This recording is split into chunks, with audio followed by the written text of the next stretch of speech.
you so you can begin to speak. So that's very, very important for you to be able to get the most out of the session. And like I said, for me to also deliver the most of me to you.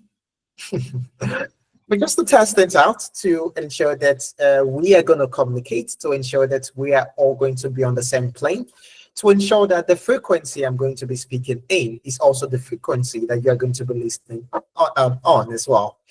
Okay, so to ensure that that's the case, we're going to test out the communication now. And the way we're going to do that is I want you to send to the chat box. I want you to send to the chat box where you're joining us from, and also your name and where you're joining us from. We're going to start with that. There are still a couple of other activities that we're going to do as well, but I want us to start with that. Like I said, communication is the key thing in our session today. That's something that is very, very key, and that's something that we are, of course, going to have to very, very much hold dear.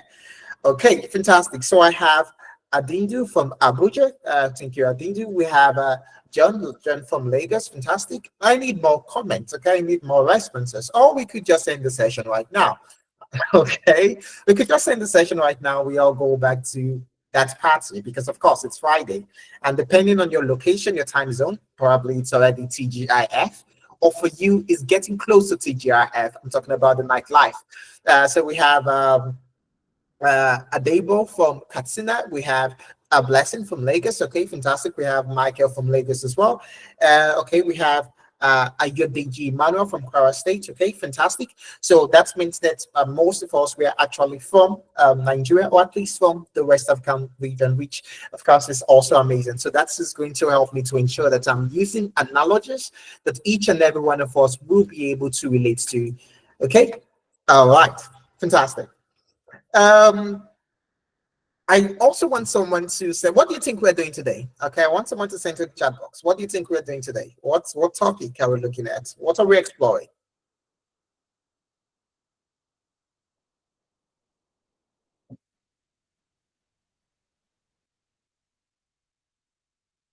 What are we exploring?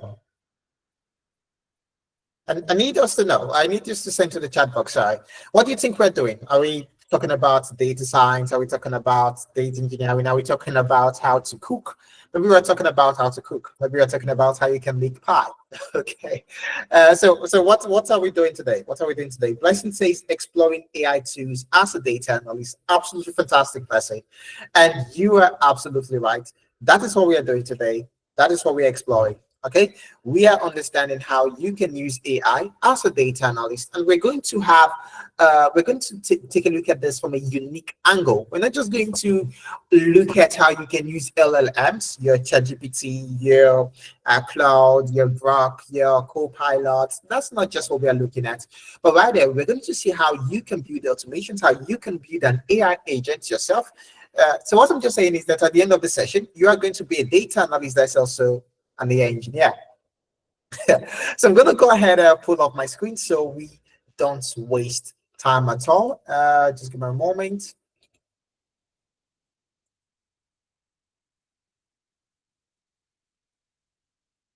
Okay, yeah.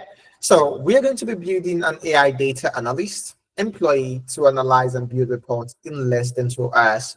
We're going to build an AI data analyst employee to analyze and build reports in less than 2 hours. That's a very, very interesting topic, if you ask me, because something that many of us have been thinking about, something that is probably in the minds of each and every one of us, is that is AI going to take my job, or is AI not going to take my job? Okay, what's the big deal with AI? Because from time to time you hear about different improvements in AI, you hear about different breakthroughs that have been made, and there's this fear factor that comes with all of those breakthroughs. The fear factor being, oh, very, very soon, my job is no longer going to be relevant. So looking at that, where then do we stand as data analysts? Where then do you stand if you're looking to get into data analytics as well? We're still going to be exploring that. But just in case this is the first time you're joining in one of our sessions, you might be wondering, who is Tenalytics? What do we do? Okay. Tenalytics business, of course, that's a section of Tenalytics that we are currently on right now. We're a leading e-learning platform. And what we've done, okay, what we are doing, And what we're still going to do is help organizations empower their teams. Because one thing that we know is that every organization, what makes an organization is the people. That's one of the core pillars of every organization. And if the people, in this case, the employees, are not, excuse me, if the people, in this case, the employees, are not, are not and I've not been able to, and not built enough, okay, don't have the right skills, don't have the right knowledge, and not developed enough, then you're also going to have a stagnant organization. Because for a company to grow, for a company to move to the next level, the employees also have to move to the next level. Because again, employees are what make the organization. And that's why we are here at Technologics Business. Okay. And we've been able to train so many organizations, and of course, also individuals that's talking about analytics as well. And what about me? Maybe you're also wondering, who is this guy that has been speaking for a while? That seems to talk a lot, I've been told. Or maybe I don't. Who knows? I'm Isusa, Isusa Malahor, and I'm the lead in charge. I have experience from data analytics to business analysis to predictive AI engineering, also power platform engineering as well. And I've also been able to work across different countries from the US to the UK, Canada, Singapore, and also Nigeria, across various industries from marketing and strategy to fintech, also hospitality. I've been worked with Bed Dog Hospitality in South Dakota, Dakota in the US. So that's my experience. Of course, like I always say, after I talk about that, there's still more interesting things about me, not just the fact I've been able to train close to 2,000 professionals across 4 continents, but the fact that I'm also a very good mind reader as well. So I can read minds. And I'm also a very good chess player too. And I'd also say I'm also a very good football player too. Don't let these glasses fool you. It's okay.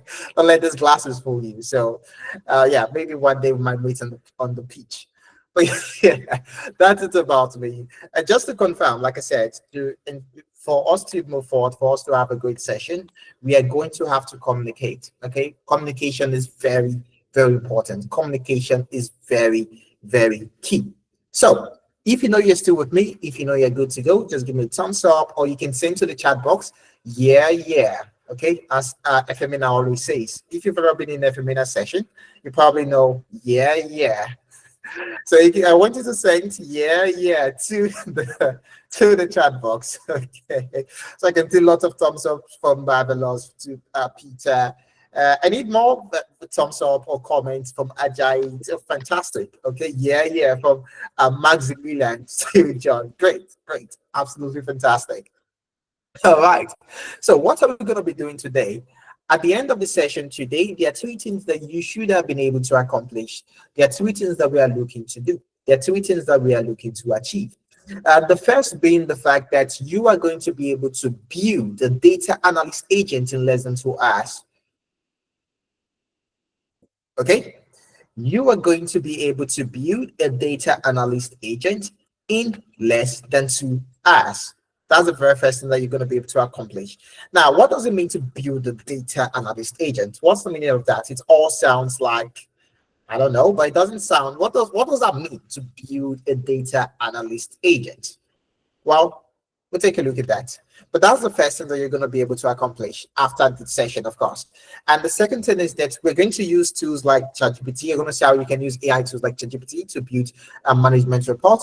And of course, you're also going to be able to position yourself for success, how and where you can apply to those jobs. Because for many of us, we're also looking at how we can upskill as data analysts, or you're looking to also transition into the tech space. So that's something that we'll also be taking a look at today. So that's the section is divided into two segments. I'll take some segments, and of course, my colleague would also take the others. But we have a very amazing session ahead of us. You can see I'm smiling a whole lot because I know what I have in store for you. Okay, so all you need to do, you can grab your cup of coffee, okay, or your cup of juice, or whatever it is you want, and just sit by the side. You can also get your PC if you want to try to practice along with me.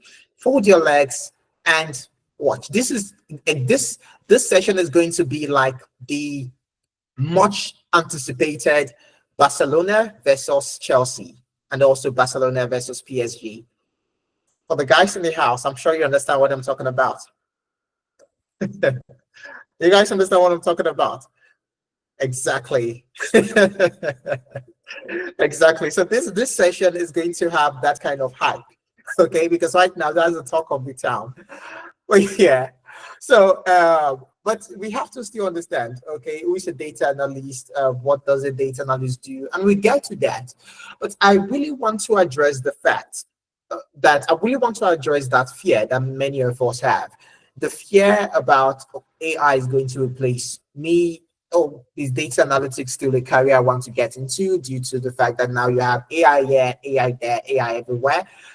The actual truth is that AI is not coming to replace you, or at least in this case, we can say AI is not coming to replace data analysts, but rather data analysts that can use AI will be replacing those who don't. And that's what we are going to be exploring today. Okay? You can use AI as a data analyst. You will be replacing those that cannot use AI as data analysts. And that's the truth. Because what many organizations are concerned about is the fact that you have to have your productivity has to be high, your efficiency has to be high. Picture this. You have two staffs. You have data analyst one and data analyst two. Data analyst one can get a report for you in 9 minutes, and data analyst two takes 2 hours to get that same report to you. Who are you going to want to keep in the organization? It's going to be data analyst one. And the reason why data analyst one, the output is very, very high, the productivity, the efficiency, the reason why it's very, very high is due to the fact that data analyst one knows how to leverage AI. And that's why we're here to empower you. Because AI is not going anywhere. That's something I can tell you. That's a guarantee. If you feel you're going to go to bed one night and wake up and they tell you no more AI, AI has been banned, no AI, it's just going to be like when there was no AI, that is never going to happen. AI is just like the internet when the internet really launched in the early 2000s. We're still using the internet now, and we can all agree that the internet is not going anywhere as well. And that's the same case for AI. Just like the internet replaced a lot of jobs, because trust me, it did. That's the same situation for AI. But you would also agree with me that for people that could leverage the internet, they always had unlike now that everyone uses the internet. Then for people that could use computers, work with computers that could leverage the internet, they always had a leg up above others. And that's why we're here to empower you. Okay. But yeah, like I said, what is data analytics? What does a data analyst do? A data analyst makes sense of data. Simple. And the data analyst focuses on three main types of analytics. The first being your descriptive analytics. Okay. And what is descriptive analytics? Descriptive analytics is you talking about what happened. What happened in my organization? How much did we make? What was the revenue like? What was the profit like? For example, let me use an analogy that many of us can relate to. What happened yesterday in the Champions League draw? That's now descriptive analytics. Or we have this team going against that team, or that team going against this team. Or what happened in that's in a marriage ceremony or in a business. Okay, what happened? What happened is historical data. You're trying to figure out what happened in the past. That's descriptive analytics. And then the data analysis also goes ahead to carry what's called diagnostic analytics. Diagnostic analytics is how did it happen?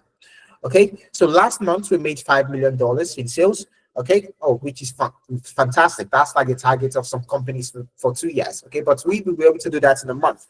So why then how did it happen? What did we have to do that helped us make that amount of money? Because when we know what we did, if it's something positive, if the result is something positive that we want to keep replicating, we are going to know what to keep doing to keep replicating that result. And if the result is something bad that we don't want to replicate, then we know what not to do so we don't replicate that same result. That is diagnostic analytics. So as a data analyst, you need to be able to also diagnose, just like the way you can describe. Okay, so like I said, as a data analyst, you need to also be able to diagnose, just the way you can describe. And when you are able to diagnose your description, then you move into predictive analytics. Now, moving into the realm of predictive analytics, we are then already diving into data science. Predictive analytics is you now being able to tell the future what is going to happen. For example, how much is this going to cost next month? How much are we going to make next month? Or when these two teams meet, when Barcelona and Chelsea, for the Chelsea fans in the house, when Barcelona and Chelsea meet, what's going to be the score line? That's what's predictive analytics.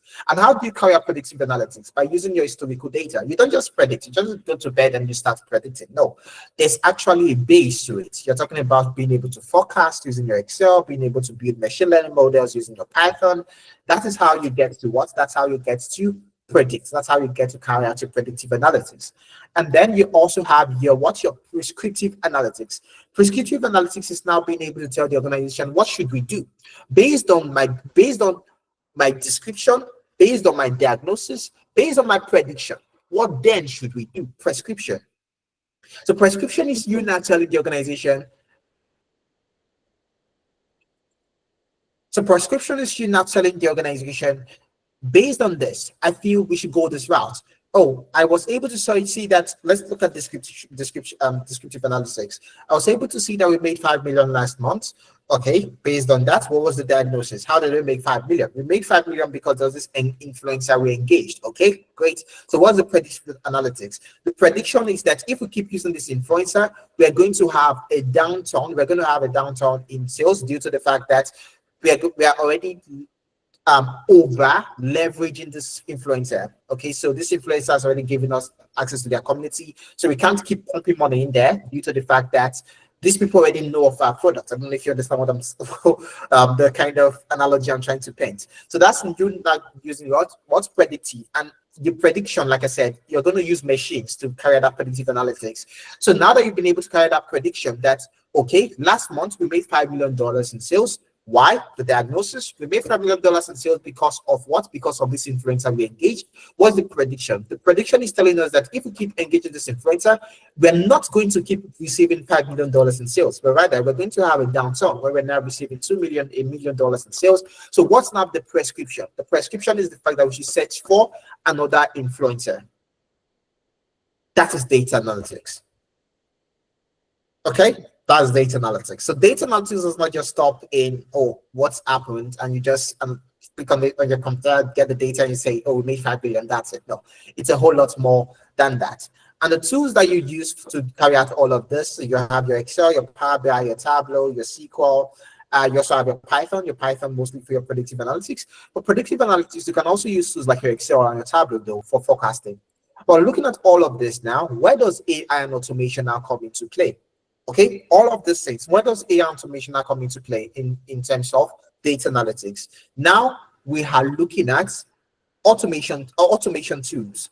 Tools like your N8N, your Make, formerly known as Integromat, your Zapier. There's also the Power Automate and a couple of others.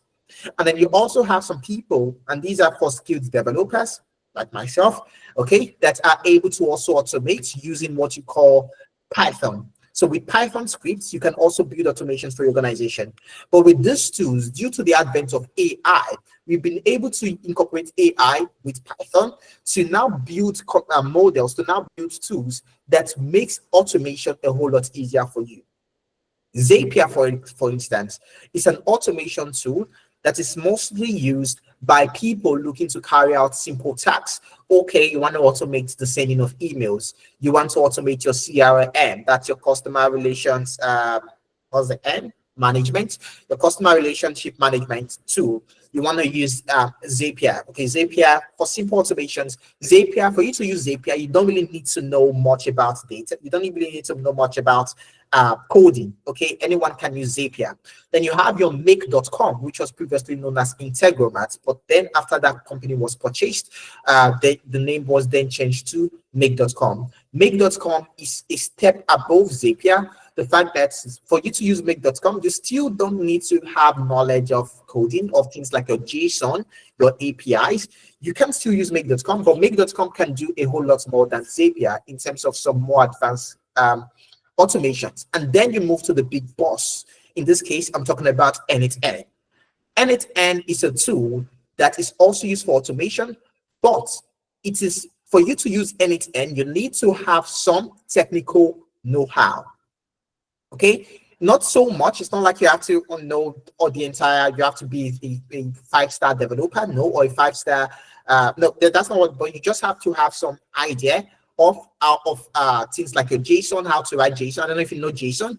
JSON is your JavaScript notation. Okay, your JavaScript object notation. It's a way that your computer is able to read data. You know your data on your Google Sheets, the way your Google Sheet is, you have your columns, you have your rows, you have your columns. Then when it comes to coding, that table is converted to a format that your system will be able to understand, and that's JSON. So JSON is the data, it's like the code database somewhat. Okay, that's not a perfect explanation, but let's just leave it at that. Okay, so you need to know how to work with a tool like you need to know how to work with JSON, JavaScript, very important. You need to know how to work with JavaScript and a tool there, because end-to-end is a whole lot more technical than your Zapier and your Make. And the fact that end-to-end is more technical, think about it. As long as you can think about the automation, you can do it with end-to-end. I've been able to use end-to-end to build complete YouTube YouTube channels, okay, using the end-to-end, where what end-to-end does for you, you don't even need to start creating videos.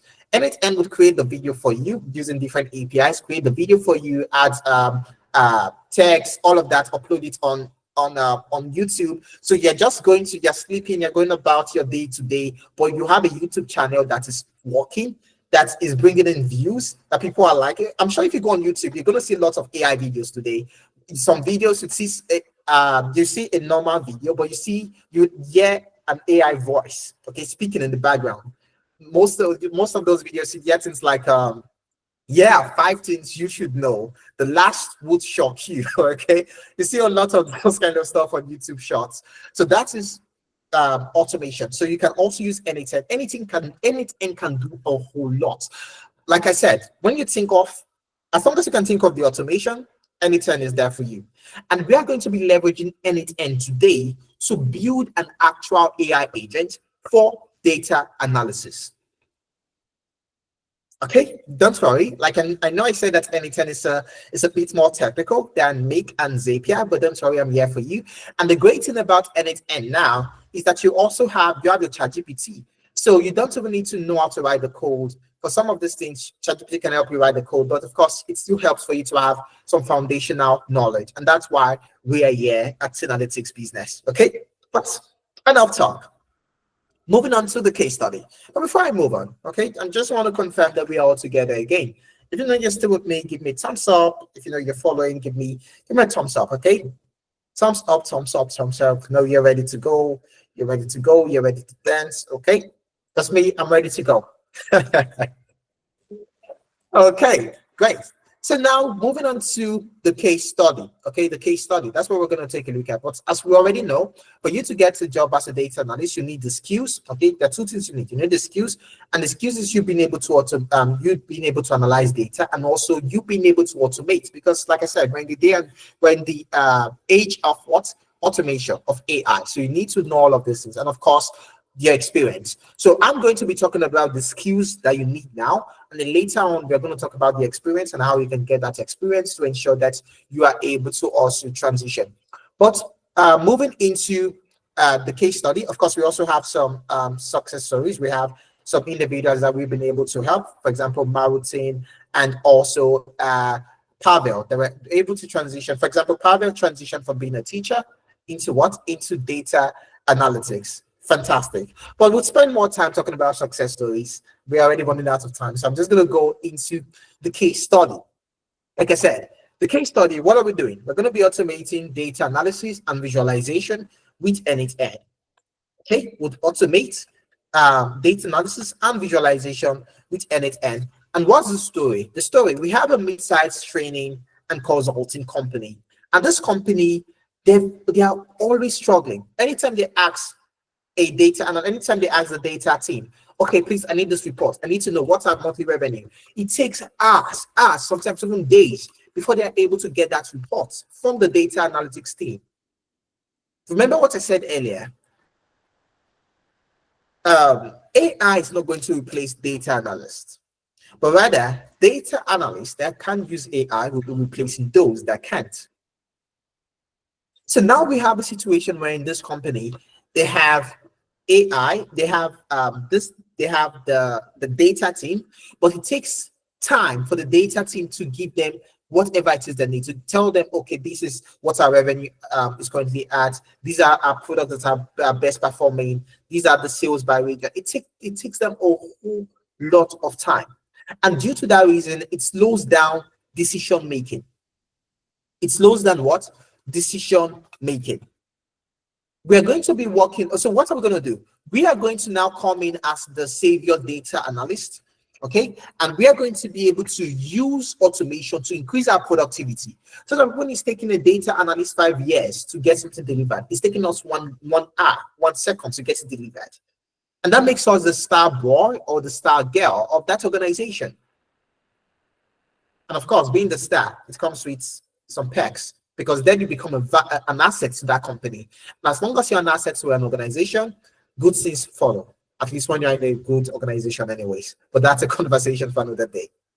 So we're going to be using a data set. I'm going to send the link of the data set we're going to be using. I'll send the link to the chat box. And then for those of you, for those of you that want to follow along, you can download. You might not be able to follow along completely, but you can try. Of course, the session is recorded, so you're going to get access to the recording and every other thing for you to practice later on. But that's the link to download the data set. Well, this is what the data set looks like. So this is what the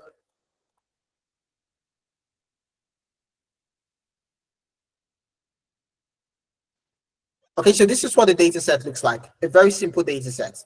Very, very simple data set. We have a transaction ID. Just going to take this off. Okay, so we have this transaction ID, date, product name, unit. So a very simple data set. I didn't want us to go a wire right now, but show you the basics, and then later on you can even go using even more and more complex data sets. But yeah, that's the data set. So once you click on that link, it's going to download that. And then the next thing is what we're trying to do. What are the steps that we're going to follow? The steps we're going to follow, step one, is that we're going to use a trigger, and I'm going to explain how NXN works. Okay, I know we don't really have much time, but I would do as much. I'll try as much as possible. So we have a trigger. There's something called a trigger, and a trigger is what begins the flow. So we're going to insert a trigger, and the next thing is that we're going to build an AI agent. Then we're going to insert a clean data node. Don't worry, I know the terminologies might sound a bit strange. Stay with me. I got you. Okay, we're going to do that. And then step 4 is that we're going to create an analytical summary, and it would have a code node, another code node, and then would have a Gmail node. So what do we want to do? This is what we want to do. Why should you know what? Let me not tell you what we want to do. Rather, let me show you what we want to do. I think that will make more sense. So let me show you what we want to do. Now, this is what we want to build. Okay, this is what we want to build. Give a moment. Trying to see I can close this. Anyways, I'm trying to close. Don't let this scare you, okay? I want you to close this. I don't want you to see all of this so you don't get scared. don't let this scare you. Okay. I think fantastic. So let's forget about that. Now, this is what we want to build. This is what we want to build. What do we have here? We have a trigger. And what does this trigger do? This trigger is where you get to send information about the kind of analysis you want to carry out, you want to see, or want to see this. For example, let's assume I'm the manager. I'm going to go ahead and say, show me what is our revenue, what's our product like, what's that? That's what we have. That's why we have this charts. Then we have this AI agent that's going to do most of the work for us. The AI agent, we're going to be using an open AI chat model. You don't have to use open AI. You can use Anthropic, that's Claude. There's several models you can use. And then you have the simple memory. I would explain what this means. And then we have a tool. You can always have several tools. I would explain what the tools mean. Then you have this clean data where you have a bunch of code in here. Okay, and I'll explain what it means as well. Then you have this message model where we're using open AI prompts, open ChatGPT, that's open AI node. Then we have a user prompt, and then we have a system prompt, and then we also have another code, the final code. Yeah, okay, this is meant to get a chat, and then we have this email. Now let me show you what this looks like. Okay, so I'm going to go ahead and I'll open chat. So I'll open chat, and then maybe I should, let me save, and then I'm going to try refreshing.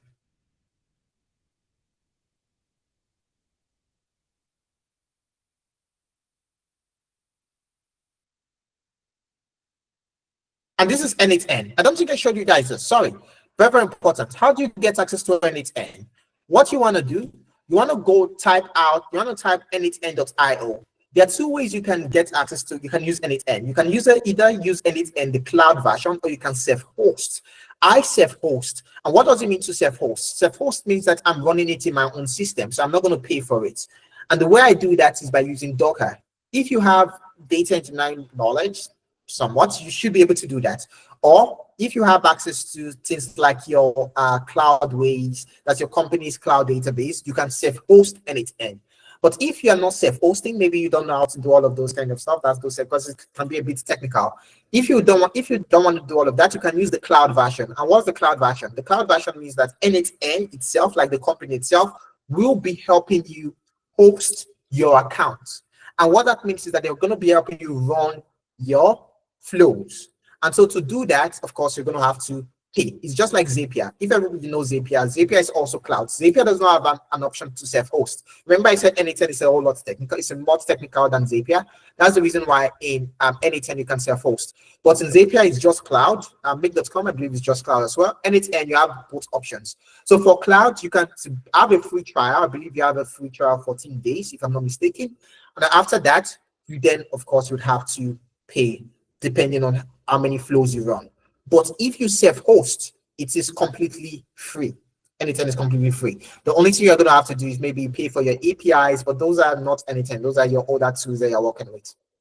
Okay, so for many of us on the call, I believe we're not going to know how to self-host. So what you want to do, you want to go to n8n.io, n8n.io, n8n.io.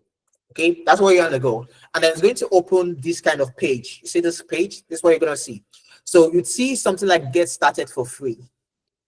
You see this? Get started for free. And what that would do is that it's going to give you a 14-day free trial. Okay, so there are so many kind of flows. Like I mentioned, I've done a whole lot with N8N. And then once you create your account, it's going to now bring you over to this point. So you can see 14-day free trial, because I'm currently using the cloud version. I'm not using my self-hosted version because I wanted to do something that everyone can relate to. Okay, so that anything I do, you are able to follow along instead of me doing something you cannot replicate. Okay, so you have a 14-day free trial, but this is N8N. And yeah, so once you open up N8N, you're going to see this. It's going to bring you over here, and then you can see the workflows that you've created.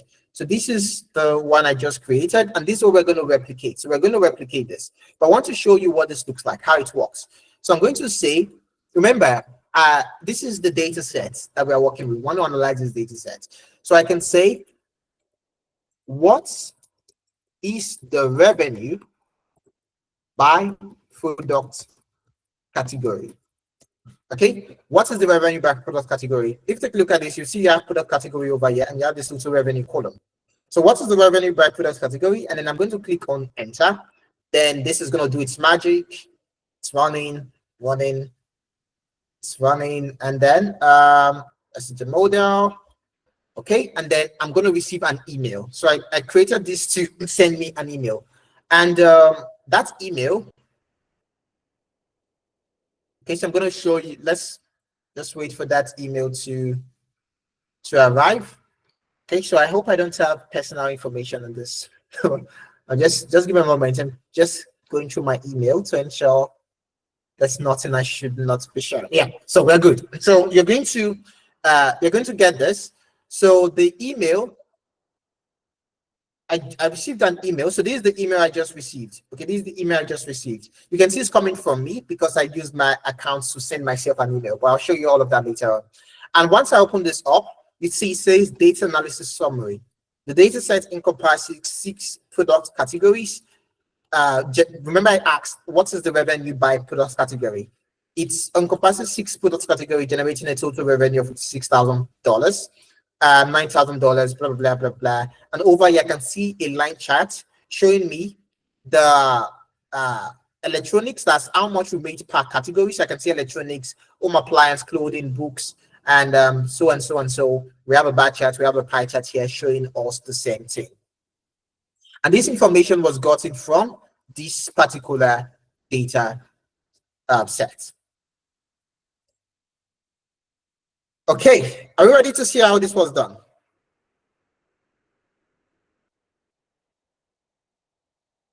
Are we ready to see how this was done? Are we ready to go? Are we ready to go? So in the next 30 minutes, I'm going to try running through this because we are running out of time, okay? But let's see. Okay, so how was this done? First and first, I'm going to go ahead and I'm going to create a new flow. Okay, I'm going to create a new flow. I create a new flow.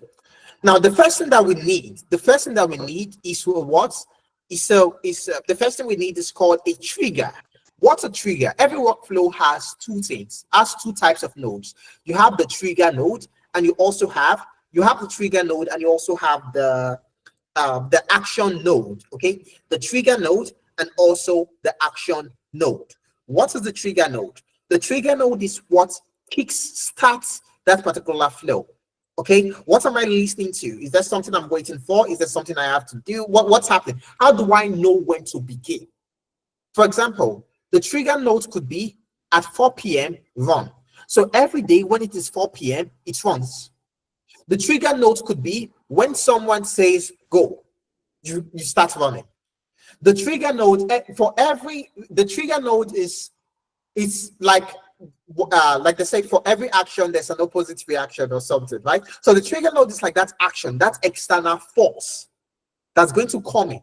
And there are different types of trigger nodes. For this particular case, we're going to be using a chart. Okay, there's trigger manually, there's schedule. We're going to there's webhooks as well, but we're going to be using charts. So we can ask so we can ask, this is what we want to see, the insight we're trying to get. So I'll type in chat, and then you see I have this chat trigger, which I'll select. So once I select the chat trigger, I'm just going to click out, and this is my trigger. Okay, this is my trigger. There are several triggers you can use. You can use triggers from Telegram, you can use triggers from YouTube, you can just, like I said, a trigger is something that starts the flow. So maybe you can even say, when I receive an email, do this. So that's when I receive an email would now be the trigger. So anytime you receive an email, the flow would run. So triggers are there are a lot of triggers that you can work with. But in this case, we're working with when chat message is received. And then the next thing I'm going to do is that, so for this, I can always go ahead and I can type in my message. Okay, so whatever I want to send. And then the next thing I'm going to do, I'm going to insert a node by clicking on this plus sign. And the node I'm going to insert is called an AI agent. AI agent. I'm going to build an AI agent, an AI agent that will be working just for me. I'm going to build it. And that's why you now see I have this AI. I can also go ahead to type in AI if you don't see this option immediately. I'm going to select AI, and then I have a lot of options. But what I'm looking for is AI agents, because I want to build my own personal AI agents that will be helping me analyze data. So I'll click on that. And what do I have? I have this. Now, again, if just in case you're not able to follow along, it's fine, okay? Session is recorded, but if just pay attention, if you have questions, feel free to ask, okay? Now, I have this AI agent. The AI agent is asking for 3 things. It's asking for 3 things. Number 1, you have the chat model. I just zoomed out. I believe you guys can see this. Number 1, you have the chat model. Then you have the memory, and then you have the tool. Chat model, memory, and tool. What is the chat model? The chat model is What kind of LLM do you want me to work with? Remember, I just mentioned that I am building my own model. I am building my own AI model. And what does that mean? That means that I'm not just saying, oh, use ChatGPT. I'm not just saying, can you guys see my screen? If you can see my screen, give me a thumbs up, please. Okay, great. Thank you. So, Peter, I think you might want to drop off and join in again. That might be from your end. Okay. So, what is the chat model? The chat model is what kind of model do I want to use? Because I'm building an AI agent. I'm not saying, oh, use ChatGPT or whatever. This is not a ChatGPT node. This is an AI agent node. So, I'm going to use uh, uh, I'm going to use ChatGPT in this case. I'm going to click on this plus sign, and you're going to see I have a lot of models. I have Anthropic, that's Claude. I'm sure you guys know Claude. I have Azure Open AI chat model. I have DeepSeek. I'm sure you guys know DeepSeek. Gemini from Google. I have Grok. This Grok from X, that's formerly known as Twitter. I have this also Grok, Open AI. I have Open AI over here. I have a model selector. A model selector is, oh, sometimes I want to use Grok. Sometimes I want to use Open AI. Okay. So there are ways you can always make the flow even more advanced. But in this case, we're going to select Open AI chat model. Now, for you to work with this flow, you need to have access to OpenAI's API key. And for you to do that, you're going to have to create an account called OpenAI for developers.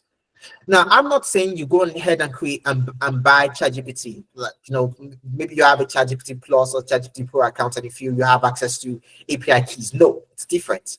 So you have to have access to ChatGPT to Open AI for developers. And the way that works is that the way you pay, it's usually on a subscription, not on a subscription basis, on a pay-as-you-go basis. So you can put $10 into into like your escrow, and then every single time you run a flow runs, it's going to be deducting from that amount, just like the way you run ads, where you have money, and then as the ads are running, it's going to be taken little from the money, right? So that's the way it works, but it's very, very cheap.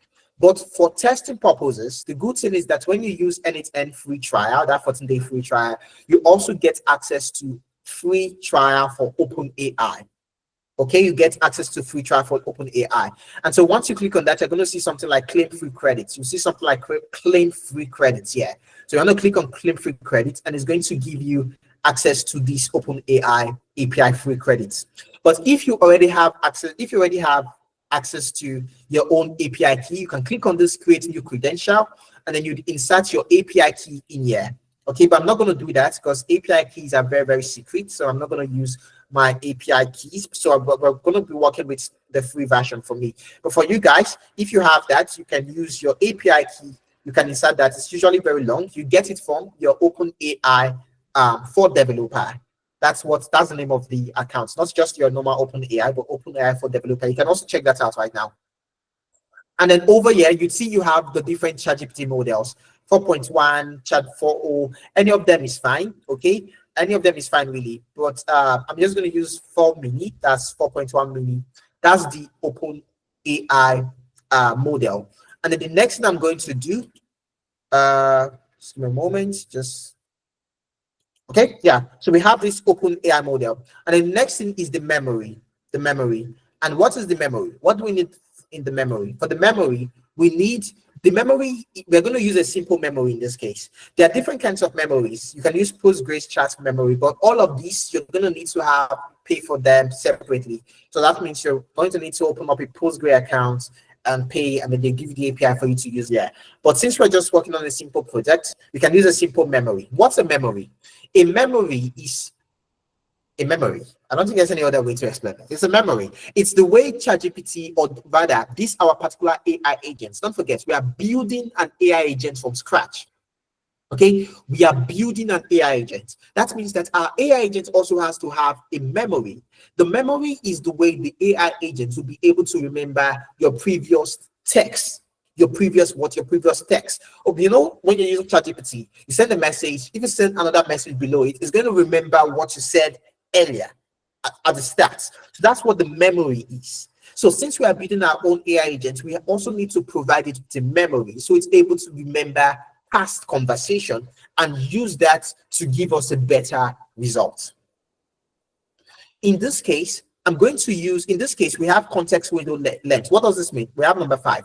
Number 5 means that, I don't understand. Can you see my screen? I keep getting comments of can't see your screen, can't see your screen.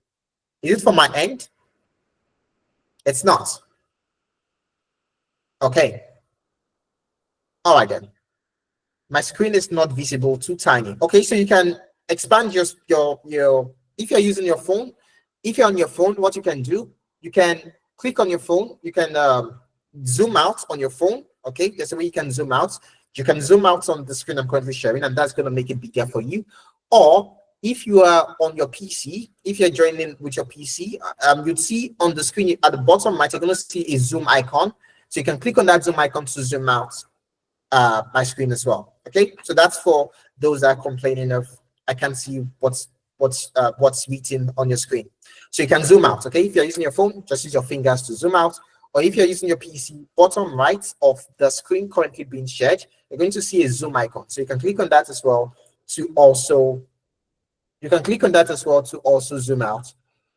Okay, now I believe we can move on. You can go ahead, right?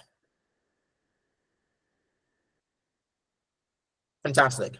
So what are we doing now? For this simple memory, I was explaining the meaning of context windows length. What does it mean?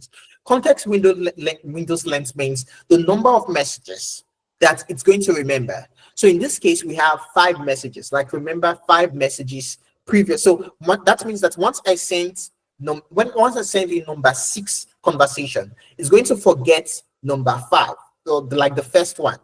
So once I send in the first message, it remembers, second message, it remembers, third message, it remembers, fourth message, it remembers, fifth, it remembers, sixth, it's going to forget the first one. That's the meaning of that context window length. So in this case, I'm going to make it 2. Okay, I'm going to make it 2 because we're not doing a whole lot.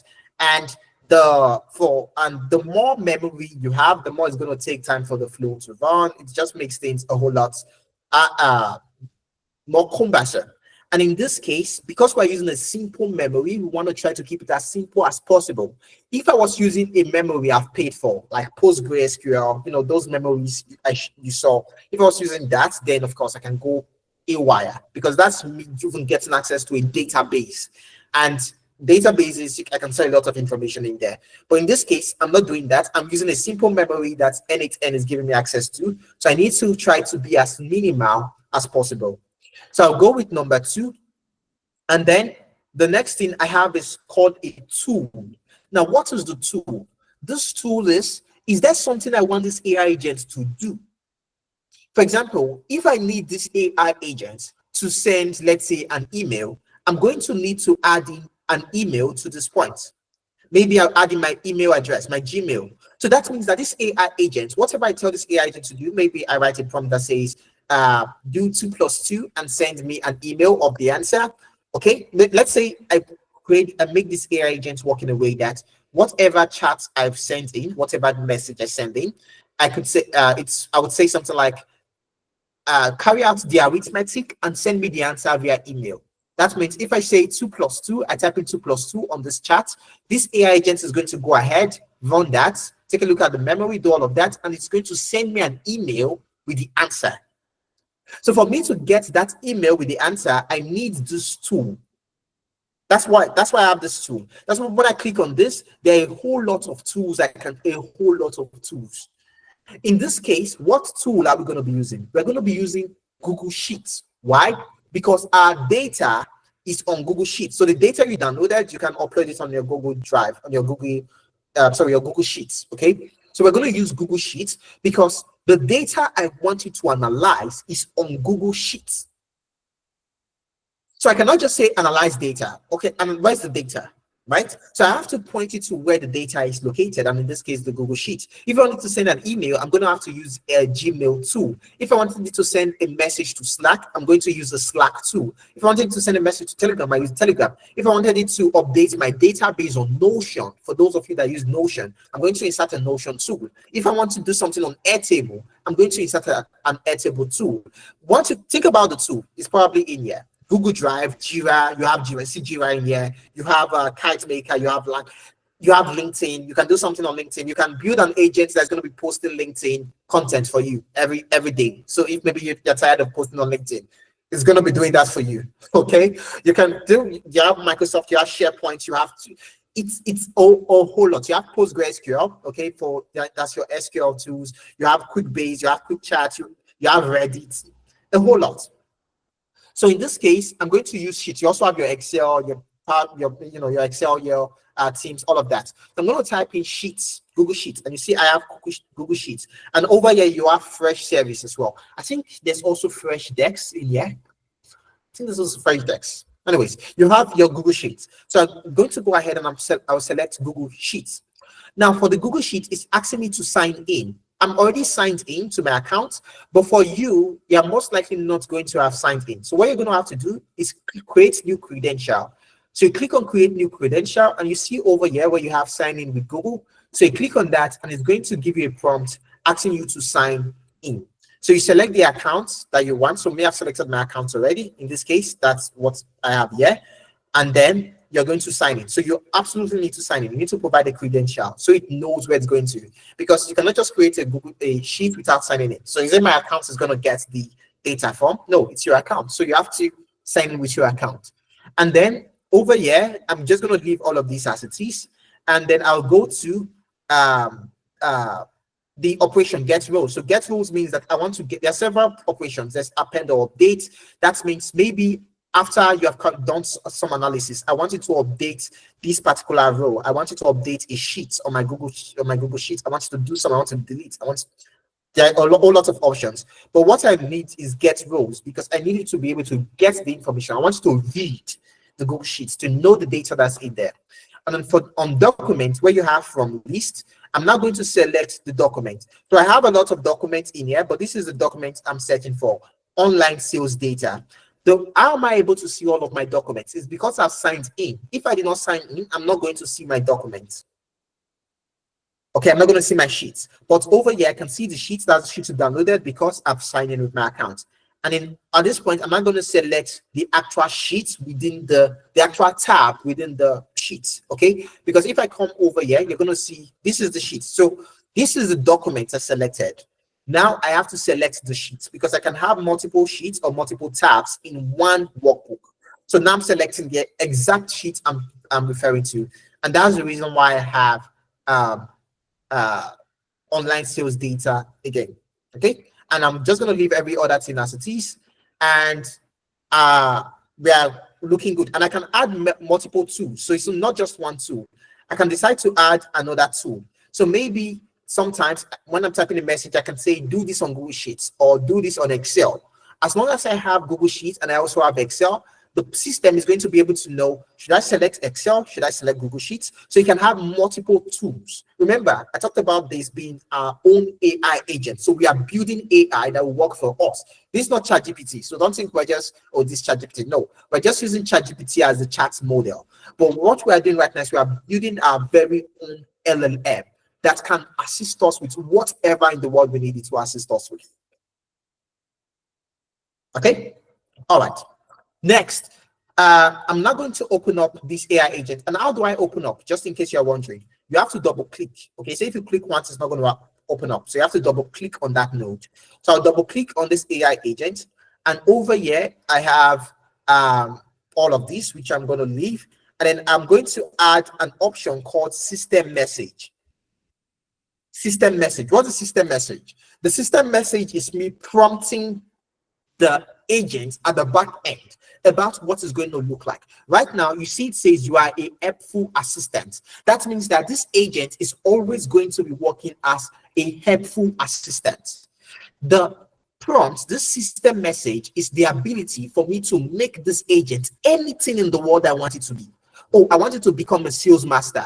I'm skilled in sales. Oh, I want it to become a manager. I want it to become a pilot. I want it to become a teacher. I want it to become a content creator. If you're looking at automating content, or I want it to become this. I want it to become a that. You can do all of that in here. Now, what do I want? I want this to become a data analyst. So I'm going to do that, but I have a lot of prompts. This sheet is going to be shared with you guys. Okay, this sheet is going to be added to the slide, so you can get, these documents will be added to the slide, so you get access to all of this. This contains the prompts and codes that we're going to be using. The very first prompt that we're using over here, you see this is called AI agents. You can see it says you are a data visualization assistant. The user will give a request like show revenue. What all of this is now prompt engineering. You have to have good prompt engineering skills, so you are able to prompt the AI in a way that's going to do everything that you need it to do. So I have the context. I have the role play. This is the role play. What's going to look do. I'm providing context. What are you always going to be receiving? Your task. What do I need from you? And then I also gave it an example of what I need from it. And what is this prompt doing? This prompt is going to ensure that this particular AI agent always returns a JSON file. JSON.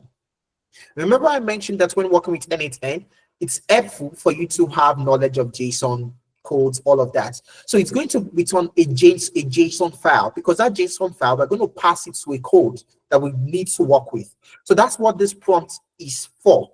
That's what all of this is for. This prompt. That's what this entire thing is for. That, oh, you're a data analyst, a data visualization assistant. You're going to do this, you're going to do that. And when you're sending your response, please ensure the response is in JSON. Don't tell me, don't explain, don't tell me, what ChatGPT likes to do. After it gives you an answer, to explain at the bottom. Don't do that. Don't do anything. Don't give me markdown. Don't give me emojis. Just give me the JSON. Because if it does not give me just the JSON, it's going to affect my output. It's going to affect my output, because what this agent is going to give me, I'm going to use that in another node. Okay, so I'll copy this. I'm going to copy this prompt. I'll also send this prompt to the chat box, just in case you, like I mentioned, this particular code document will be shared with you. I'm going to send this prompt to the chat box, just in case there's anyone there that's following me. So you can also copy and paste. So that's the prompt. Okay, that's the prompt. Then, and one way you can come up with prompts, you can also go to ChatGPT. This is what I'm trying to do. This is what I'm trying to do. Create a great prompt that I can use to do this. So that can also help, right? Moving on, I would come over to my AI agent. Now on this system message, I'm going to paste this in there. Okay, I'll paste it in there. So you have data visualization assistance. The user will give a request. Your task is to do this, do that, do this. You must return valid JSON only. Do not include any information, explanation or formatting. Everything is good. That's my prompt. Now, what's the next thing I'm going to do? The next thing I'm going to do is that I'm not going to insert a code. Okay, I'm going to insert a code node. So I'll click on this plus sign and I'll type in code. So what is this code node going to do for us? It is going to clean the data. Because right now, looking at this, if I ask you, is this data clean? You say yes. And of course, you're right, this data is clean. But the thing is, when that data now goes into this AI agent, and the AI agent has done some transformation into a JSON file, remember JSON, JavaScript object notation, it's not going to be as nice as it used to be. So I need to clean it again. I need to clean that data. That's why I'm not inserting a code. So I'm going to type in code. Type in code, I'll select code. And this is what I have. So I have this AI agent, and then I have this code. So remember to open up a node, just double click. So I double click on that node, and you see I have all of this information. I'm going to take all of this off. I don't need that. Now, what code am I going to write? The code I'm going to write is data cleaning code. Code that is going to help me clean my data. That's what I want to write. But I don't have the time. We don't have the time to start teaching how to clean data using Python or JSON. Okay. So what can you do? You can always go to ChatGPT. As long as you know what you want to do, okay, you can go to ChatGPT. This is what I'm trying to do. Write the code for me. Do that. All of that will be done for you. But this is the code that we are going to be using. You see this at this point where I have clean data. You see all of this code. This is what we're going to use. So I'm going to copy this. I would also copy and I will send to the chat box for those of us that are following along. Okay, so I just sent that. Now, what you want to do I'm going to come over here and I will paste that code. I'll paste that code. I'll paste it. And then I have all of this. All of this is going to help me clean down my JSON because I'm getting JSON. Okay, I'm receiving JSON. So that JSON I'm receiving, this is going to help me clean it. It's going to help me make sense of it, ensure that the data is looking fresh, nice, delicious, great. Okay, that's what this is doing for me. Now, the next thing I'm going to do, and one thing that you can also do for this is that you can always test if everything you've been doing is working so far. And the way I can do that, I'm going to click on this execute previous nodes. So by clicking on execute previous nodes, it opens this up, asking me to type a message, and then I can say, what is our revenue? What is our revenue? It's not only revenue. You can do, just ensure that you're working with whatever is on this data, right? You can say, what is our revenue by region? And so what's our revenue by region? I'm going to send. You see, it's running. This everything we've been building so far. It's running. And then let's see. Okay, that tells us everything is working great so far. But we don't have any output yet because we've not added an email that we're going to see what it has done. But everything looks good so far. So if I double click on this, you can see this is what it's received. Let me just give a quick rundown. So this is the output. This is what I sent. This is chat output. What's our revenue by region? And that particular stuff went into this AI agents.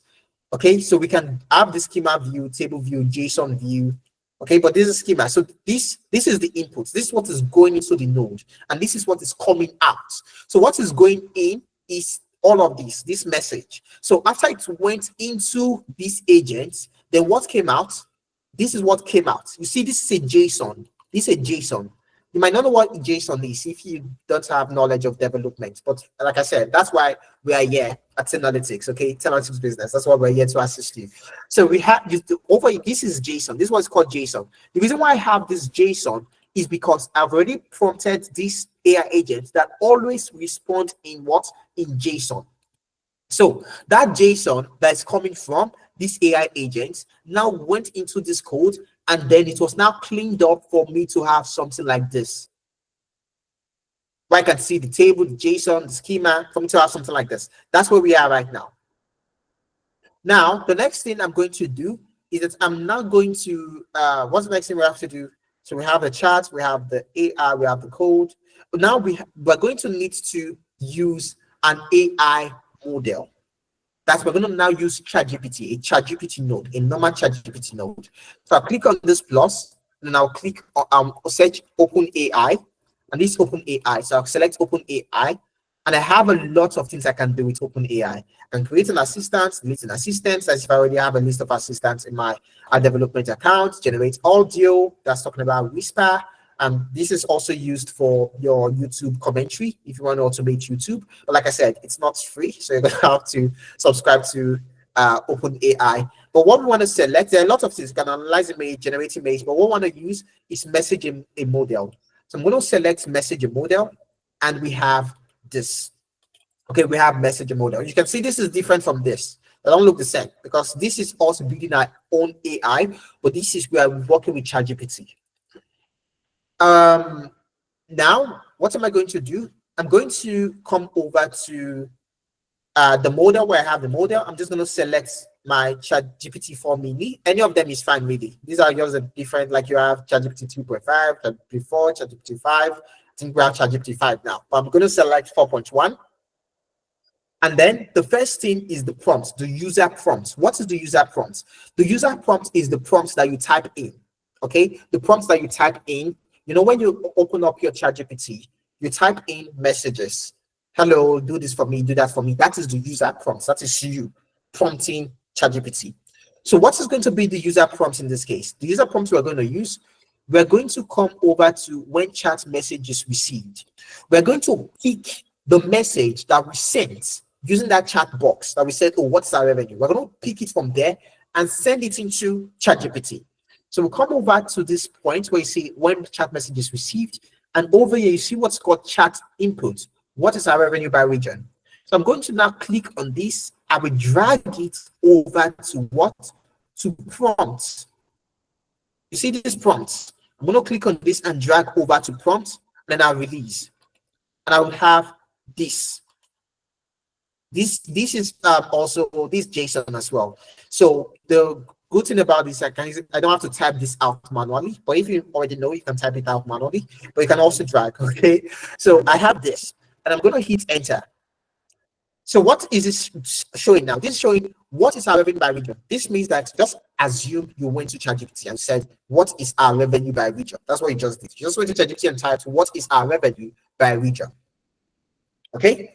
Now, by doing what's our revenue by region, you, of course, you'd agree with me that ChatGPT is going to ask you what revenue by region are we talking about? So I now have to provide the data. But the way I'm going to provide the data, I'm going to provide it in a JSON format. Because you cannot just copy data and paste it in there. But remember, I mentioned something at the start of this meeting, that JSON is the code. JSON is like code for data. You see all of this information. You can write all of this. You see the rows, the columns. You can write this in JSON, where it's instead of it just being rows, columns, it's not just a single line of code. It's not just code. But the computer would know that, oh, when I read this is what I'm seeing. That is what this AI agent was doing for us. It was converting this particular table into JSON. So now the JSON that it has converted, the JSON that this code has cleaned, I'm now going to also add that JSON into this message. So that it's now going to be what is our revenue by region based on this JSON at the bottom. And remember, JSON is what? Data. So it's going to be what is our revenue by region based on this data at the bottom. I believe it's making sense. Is it making sense? Are we together? Is it making sense? I know we might be delving into some like the realm of the unknown, as they say. Okay, but I need to know that we are following at least, even if you're not practicing. Okay, but at least maybe you might have to go through the recording again to really understand fully, but at least you are flowing with me right now. That's the most important part. Okay, that's the most important part. Are you flowing with me? All right, fantastic. Great. But I need more responses. So should we end the call right now? I don't have a problem with that. We can just end right now. We close and we go. We all move. Okay. So I need responses. I need thumbs up. Silas, are you good to go? Peter, Ove, Onyechi, everyone. We have Moshood. Okay, are we good to go? Not too clear for now, Peter. That's understandable. Okay, for many of us, this is the first time we're seeing this. Remember, I said that N8N is more technical than your Zapier. Many of us, we know Zapier. We've used Zapier before, or we'll use Power Automate. N8N is above all of those. Okay. Oh, Marvelous is getting it. Oh, fantastic. Great work, Marvelous. Okay. All right, then. So, moving on. So that JSON that we've cleaned, I'm not going to move that JSON we cleaned. And where's the JSON we cleaned? These values. Okay, these values. I'm going to move these values because something that code also did is that it ensured that the values is going to contain the proper JSON format. You don't need to worry yourself about the code so much. That takes time to learn. So you can always use ChatGPT to help you write your code. And it's going to help you out with all of that. So I'll move these values. I'll move these values and I'll bring it to the bottom. And I'll paste that. So now I have my JSON.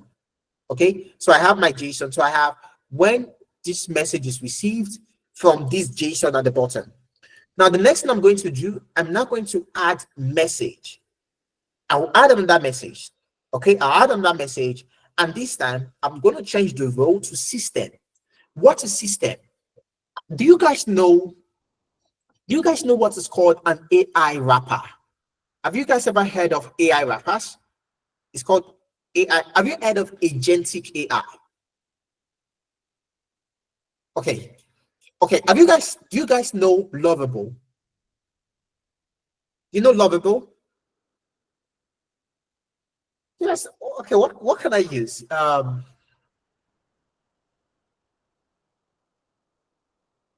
kind of example can I use? I need an example that we can relate to. You don't know what AI wrapper is. you know, in this day and age, okay, every application has AI, where there's an AI by device that can help you, what probably troubleshoot your stuff. And any message you send, it knows the problem you're facing. Have you ever wondered, how does this AI know the problem? How is it tailored to this specific case? Does that mean that every company now has so much money, like open AI, that everybody's just building their own AI models? That, oh, right now we just have $1 billion. Because building on AI is not cheap, it's not too narrow. Okay. Because every company now just has $5 billion in their account or $10 billion in their account. Everybody's just building AI.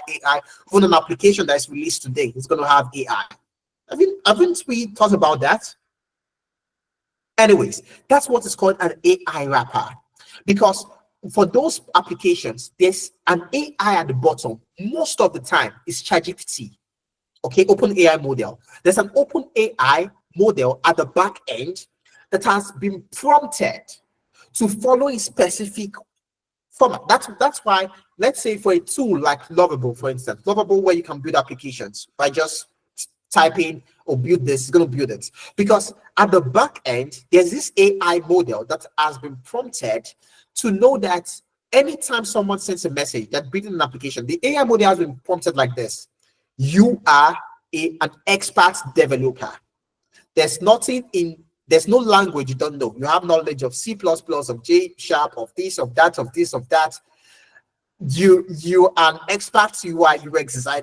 They've prompted all of that, and you're not going to see those prompts. Okay, but that prompt is already at the back end. So when you, as the user, when you send a message, it's going to use that's its new identity to answer that question that you are asking. Why am I talking about all of this? Because that is what the system is meant to do. So when we prompt the system, it means that we are making the AI assume an identity, assume an identity, so that whatever the user, this is the user. Remember, the user is you. When you open AI, open ChatGPT and you're typing, you are the user.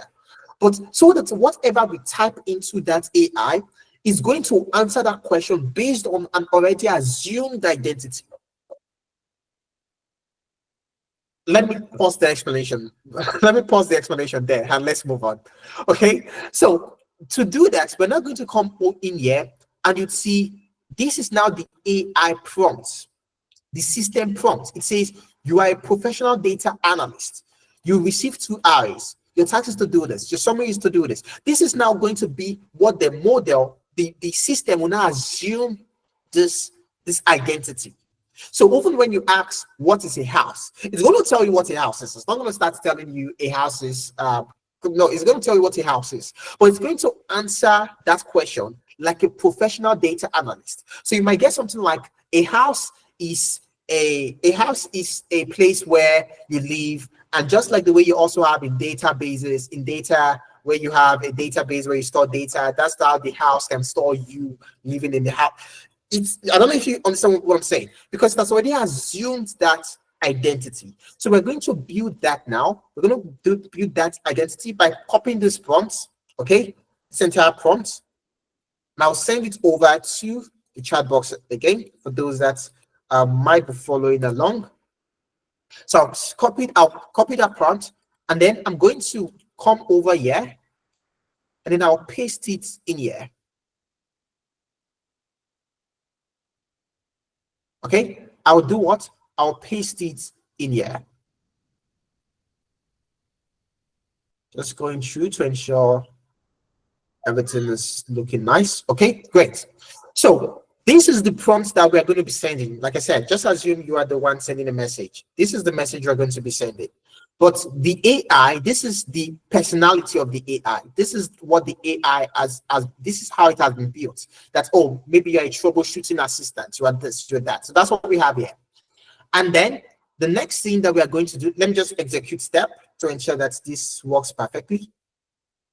So it's going to use this information, and let's see what we get. Okay, fantastic. So we get an answer. Okay, the revenue data encompasses the 2 regions, blah, blah, blah. The reason why it's answering the question this way is because of this identity that we've given to it.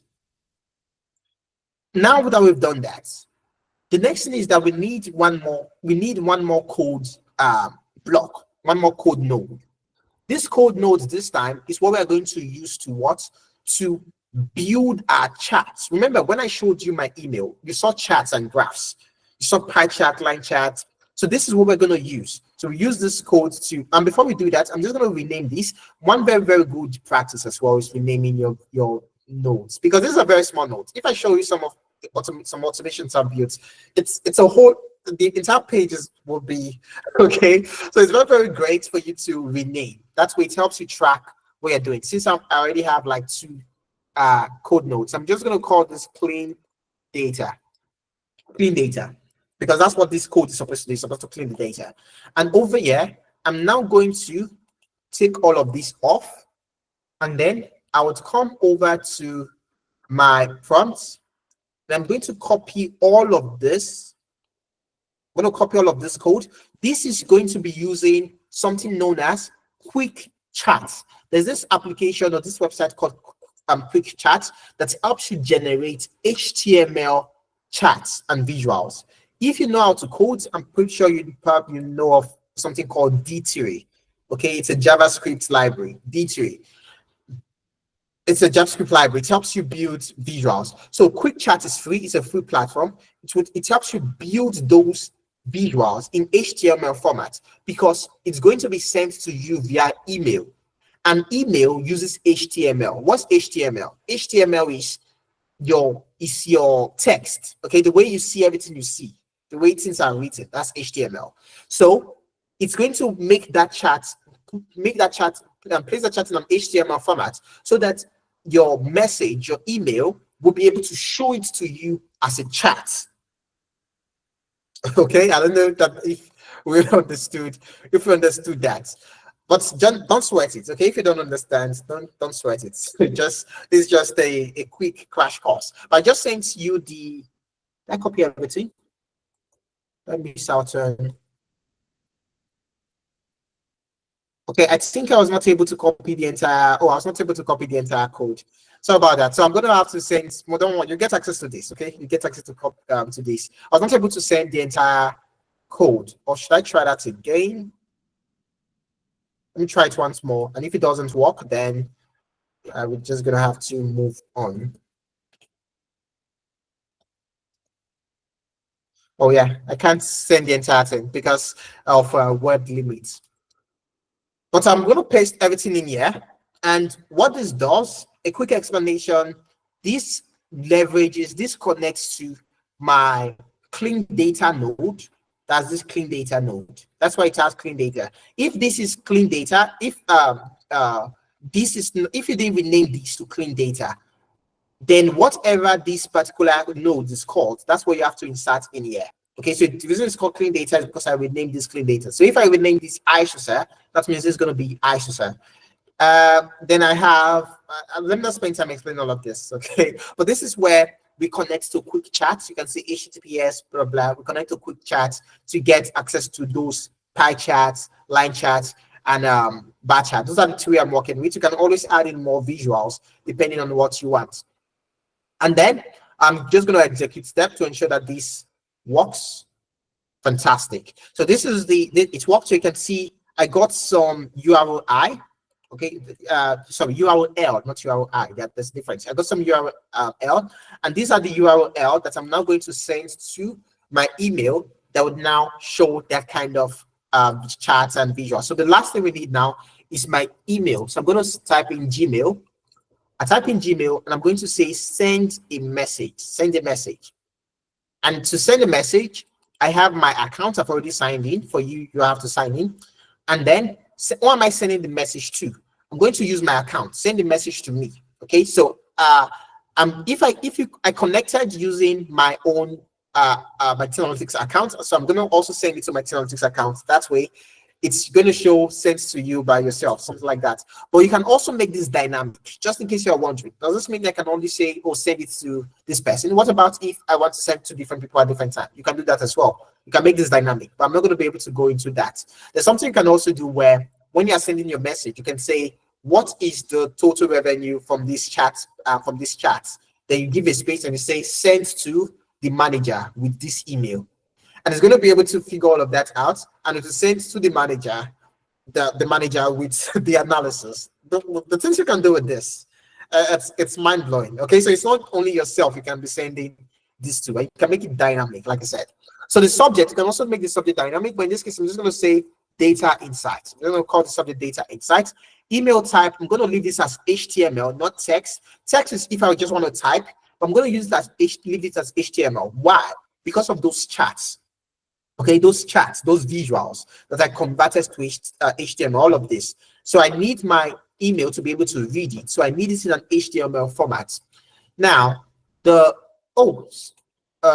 sorry, I didn't know I was not sharing the screen. So sorry about that. Okay, so sorry about that. So I have the Gmail. I talked about the Gmail. I talked about inserting my email, and then my subject, data insights, then my email type, and of course, I have my message. So this is what I was talking about. I'm going to select HTML. And then over here, you see all of this style. All of this style is just to ensure that my charts are well styled in my email with the words. Everything is looking nice. For this, you can also use ChatGPT to help you come up with a style. Something you can do, if you don't like the way it is currently styled, you can copy this code, go to ChatGPT, paste it in there and say, I don't like this style. I want it to be this way. Rewrite this code to make it this way. And it's going to rewrite the entire code for you to make it look the way you want it to look. If you want the pie chart to be at the top, at the bottom, whatever the case may be, it's going to rewrite the entire thing for you until you copy that stuff. So you don't really have to spend time learning all of this. So this is HTML, by the way, just in case you are wondering. This is HTML. So I'll copy, and then I'll come over to my message and I'll paste in here. I'll paste in there. And I have all of this.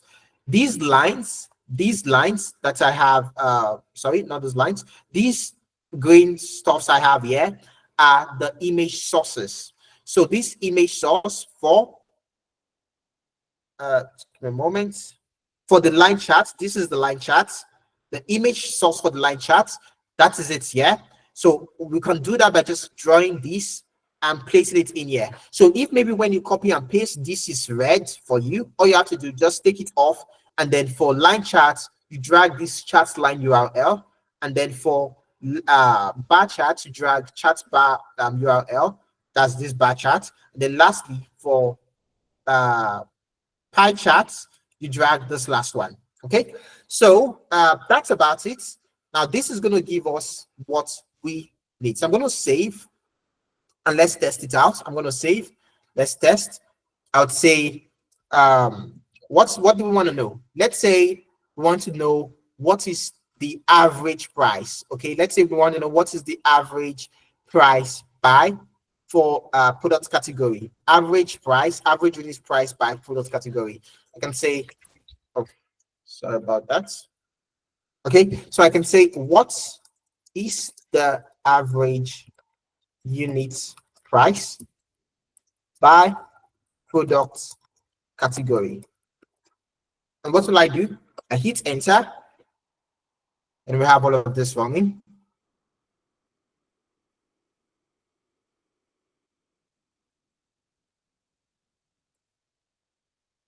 Okay, sorry about that, guys. I didn't know I was not sharing the screen as well. I'll just take that again. Okay, I'll do that again.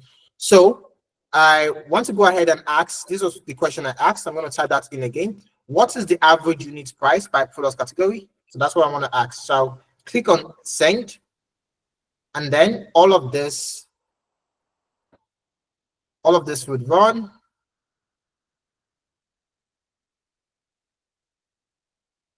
Okay, all of this would run, and then would have I've been sent an email. So if I go back to my email now, just refresh, you'd see I have two, because this was the one I did earlier when I was not sharing my screen, and this is the latest one. So if I open this up, what do we have here? So we can see the analysis covers 6 product categories with a combined unit price total of these, okay, and an average unit price of approximately 258, blah, blah, blah. Because so this is the average price. The average price for electronics is this. The average price for this is this. We have for bar chart, for pie chart. So with this, I can easily just carry out any analysis. And the great thing about this is it's not only one visual, it's not only one chart I can work with. I can add in more tools, not just one data set I can work with. I can add in more data sets, as many data sets as possible.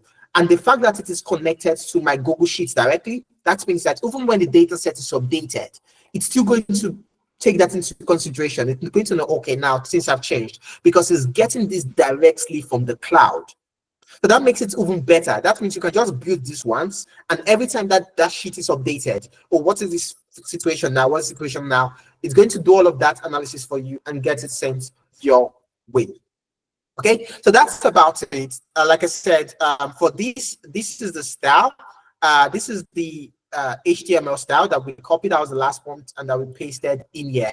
I know that this might be a whole lot technical for some of us, okay, but again, this is just the tip of the iceberg. There's a whole lot you can do with N8N. That's why I mentioned at the start of the session that when looking at N8N, with N8N, N8N is more technical, okay, than your make.com, your Zapier. Those are a whole lot more easier. You don't need all of those codes for that. But with N8N, you can build the world with N8N. You can do things. Just imagine myself right now. If I decide, look at what I can do.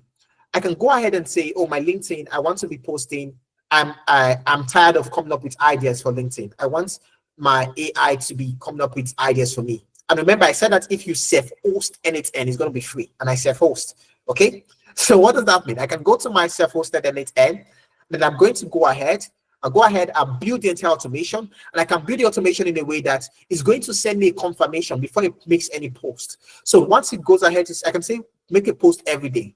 So once it creates the post, it will send it to me first, maybe on Slack. I can use Slack, I can use email, I can even use WhatsApp. It send it to me and say, this is what I want to post. Should I go ahead?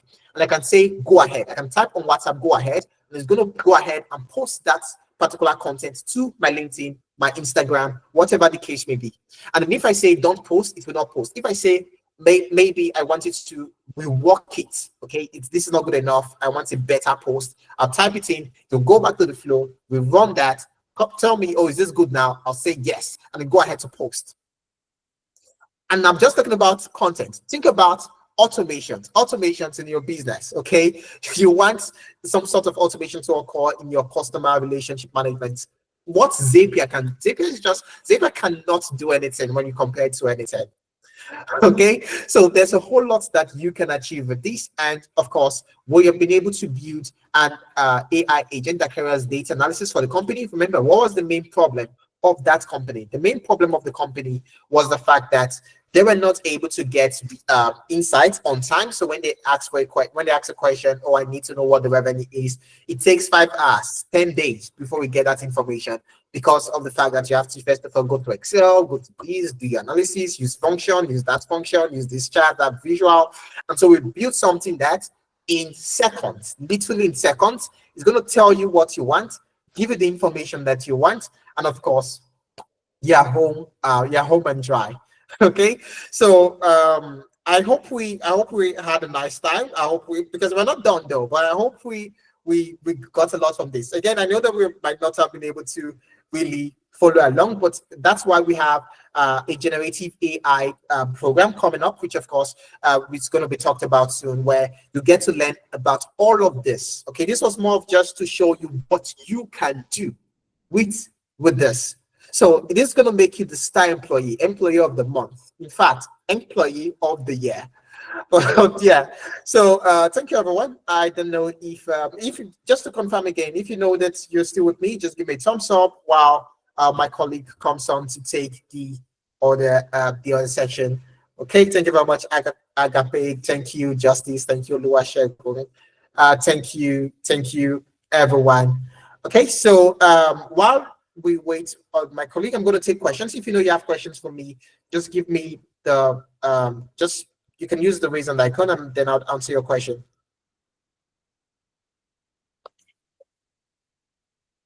Okay, seems no questions. Okay, we have a question. I think I'll just take Oluwasegun. Hello, Oluwasegun. Please go ahead. Yeah, hello, good evening. Yeah, that was a great session. I enjoyed it. Thank you. Thank Just you. going to watch the video again and try it on my own. So, the question Sure. I just wanted to ask is, okay, so I've been trained on the data analysis tools and know how to use them already. So, when I saw this particular advert on LinkedIn, I said, "Oh, okay, I think." Because I know definitely AI was it's going to if it's going to one way or the other take over this bit of our data analysis that we are looking at. And so looking at what you've done again is an eye opener. So I don't know, is there like a cost basically for this particular one, or you have to do it with other um data analysis costs? Because for those of us that have done data analysis course, we don't want to do it again. We just want maybe build up on this particular one. Then I also tried downloading the NA And it's N8N N. yeah, Yeah. and then there was a part that was asking that what apps do you plan to use? So do you select all at that point, or do you select? That's just a survey. That's a survey. They're Oh, trying to okay. know the apps Okay. people use, so you can skip. So you can select Uh, one or any, and you're still going to get access to everything. okay. Okay, that's good. Yeah. Okay, and then just to Okay. also check with this automation, you can use it on anything basically, or is it limited? Anything, anything. You Interesting. can use it Okay. on anything. Think about an app. If the app is not natively integrated in anything, you can work directly with the API. Okay. Okay. So as long as that Mm. app has an API, you can work with. And I mentioned something earlier. I said as long as you can think it, you can automate it with anything. As long as you can think it, Interesting. that this is what I want to do, you can automate it with anything. I know what I'm talking about. Okay, Okay. Yeah. so even with different from CRM like HubSpot, Zoho, whatever, Twitter, you want to automate Twitter, you want to automate your database, maybe Azure. There's something in Azure you want to automate, AWS. There's something in your SharePoint you want to automate. As long as you just feel, oh, I want to automate this, they say 90% chance that you can get it done with 10 to 10. No. Okay. Question. Yeah. Thank you. Yeah. Yeah, thank you Okay. very So you much, tell us about the Oluwasegun. cost and And the fee for the at the other end. question, Yeah. Okay. yes. Okay. My colleague is going to talk about that. Yeah. Okay, so I see a lots of hands are raised. Yeah, Treasure, should thank we? you. I don't know Yeah, if we. thank you, Isosa. Ajayi Adiola, please can you type in the chat and then Isosa would respond because we need to wrap up the session as soon as possible so that we don't keep every other person on the call. So you can just type your questions and I'll quickly go through the last part of the presentation and then we can maybe still come back up and take your questions. Apologies, but we are sort of like working with time. Okay, thank you so much, everyone, for participating end to end in terms of the training session with N8N. I personally love N8N and I use it for LinkedIn. That's my own niche. I created a workflow myself, and it has made my life easy. I post like 3 days a week, and everyone keeps asking me, Treasure, how did you do it? I'm like, yeah, just go on anything, but no one wants to do the back end work because it feels like there's a lot of coding, and I'm not a tech. I'm a no code tech person, but everyone feels like you need to know how to code to use anything, and that's just a myth. You just really need to understand it, and anything is just one out of the many AI tools that you can make use of as a data analyst.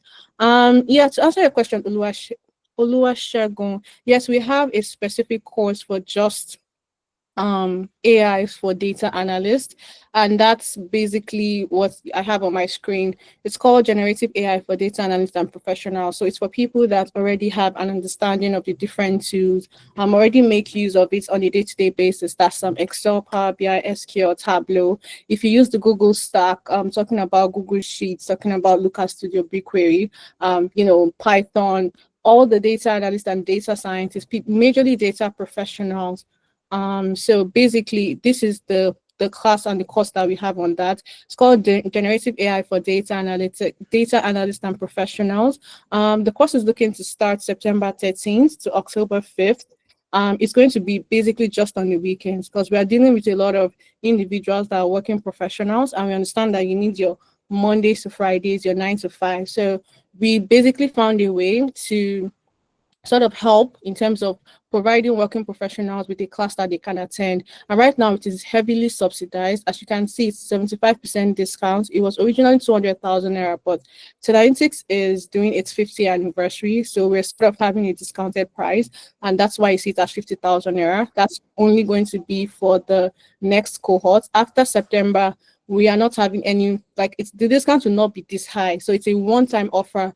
You do it for 50K, and it's going to be for 1 month. So it's going to be 8 sessions for 4 weekends. So on Saturdays, the class would be 10 a.m. to 1 p.m. West African time. And then on Sundays, you go to your church, you go to mosque, you come back, and then it is from 2 p.m. to 5 p.m.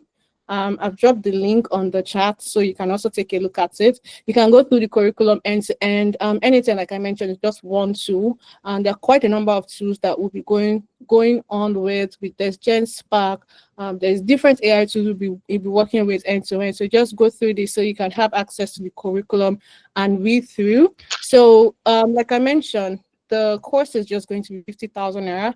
You do the course, you have access to both, like the live classes. I know in less than 2 hours, I was able to build a workflow, but it takes a bit more time to get you to understand the process. That's why we've broken it down to this different time slots. So for each class you'll be having, the classes are always going to be recorded. You would also have access to the different, you have access to our what do they call it now? You have access to the learning management system, the LMS, so you can watch all the videos, the short form videos, and if you have any questions, you have access to the facilitator.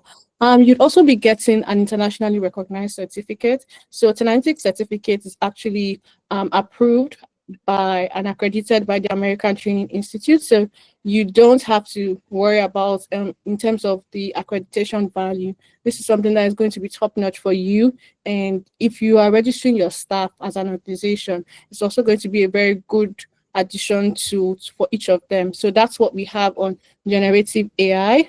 That's just one of the courses we have going on this month, or next month rather. So we also have what we call AI automation engineer. So it's two things. It's either you're doing AI as a professional for just data analyst and as the data analyst professional, or you're doing AI automation end to end, and you're learning the different tools that you need to work on it. So there are different type of scale AI apps you'll be working with, like Streamlit, Fast API, Gradeo. There's just quite a number of them you'll be working with, and it's still going to be between the same time, but it's just at a higher price, because this is going to be a tad bit more technical than the generative AI aspect. So basically, these are the two courses that I'll be having in the next month of our next cohort. And these are the details of each of them. You can go ahead to view the curriculum, and then you get as much information as needed.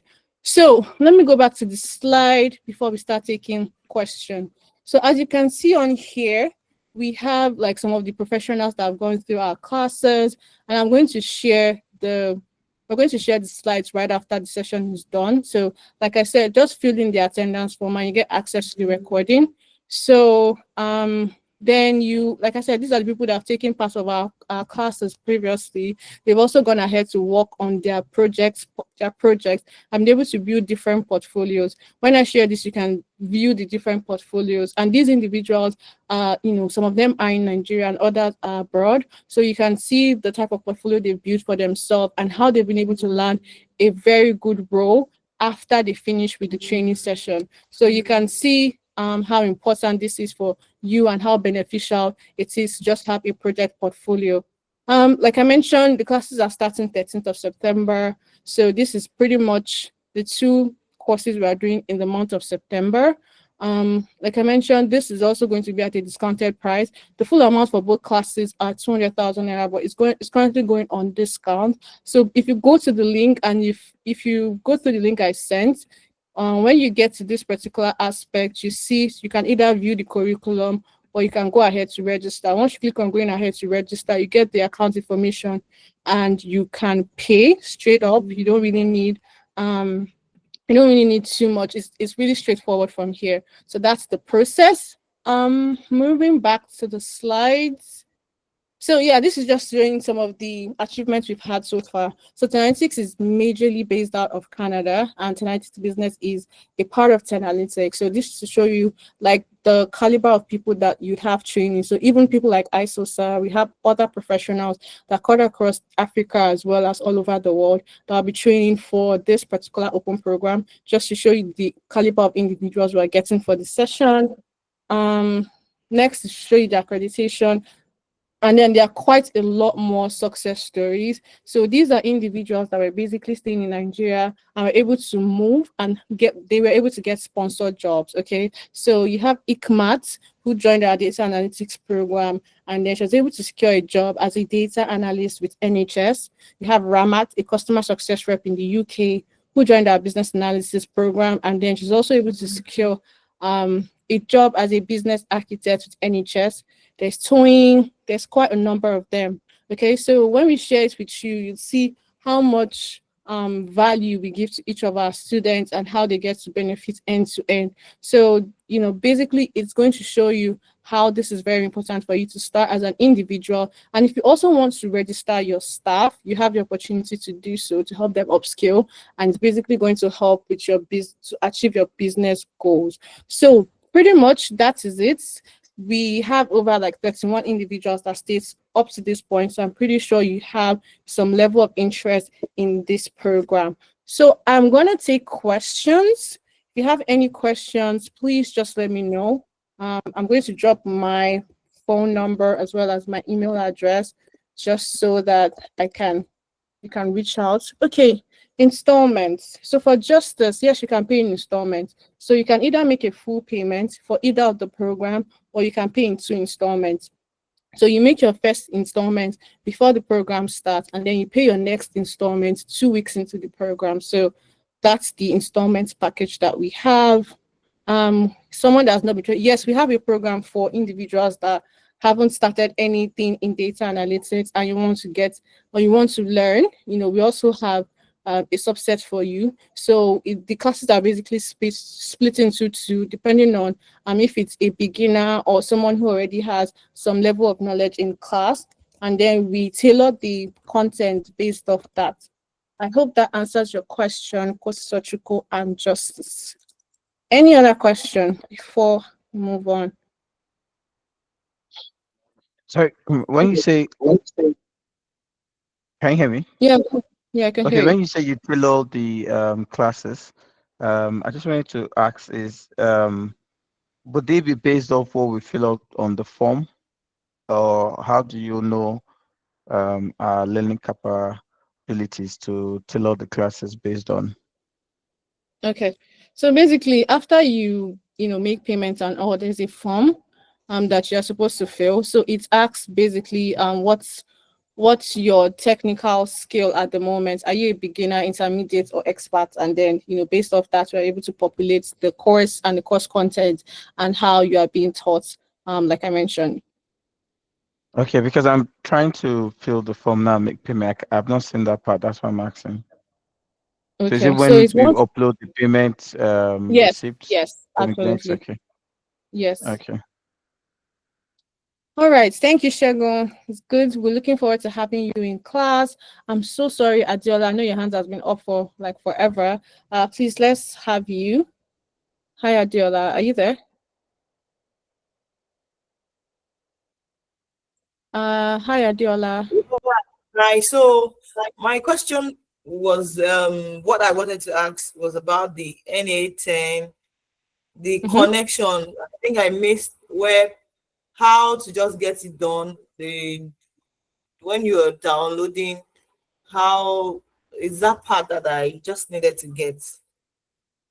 Okay, ICSR is not on the call at the moment, but you can the call is being recorded and we'll share with you right after the recording uploads onto the drive, so you can pick it up from there.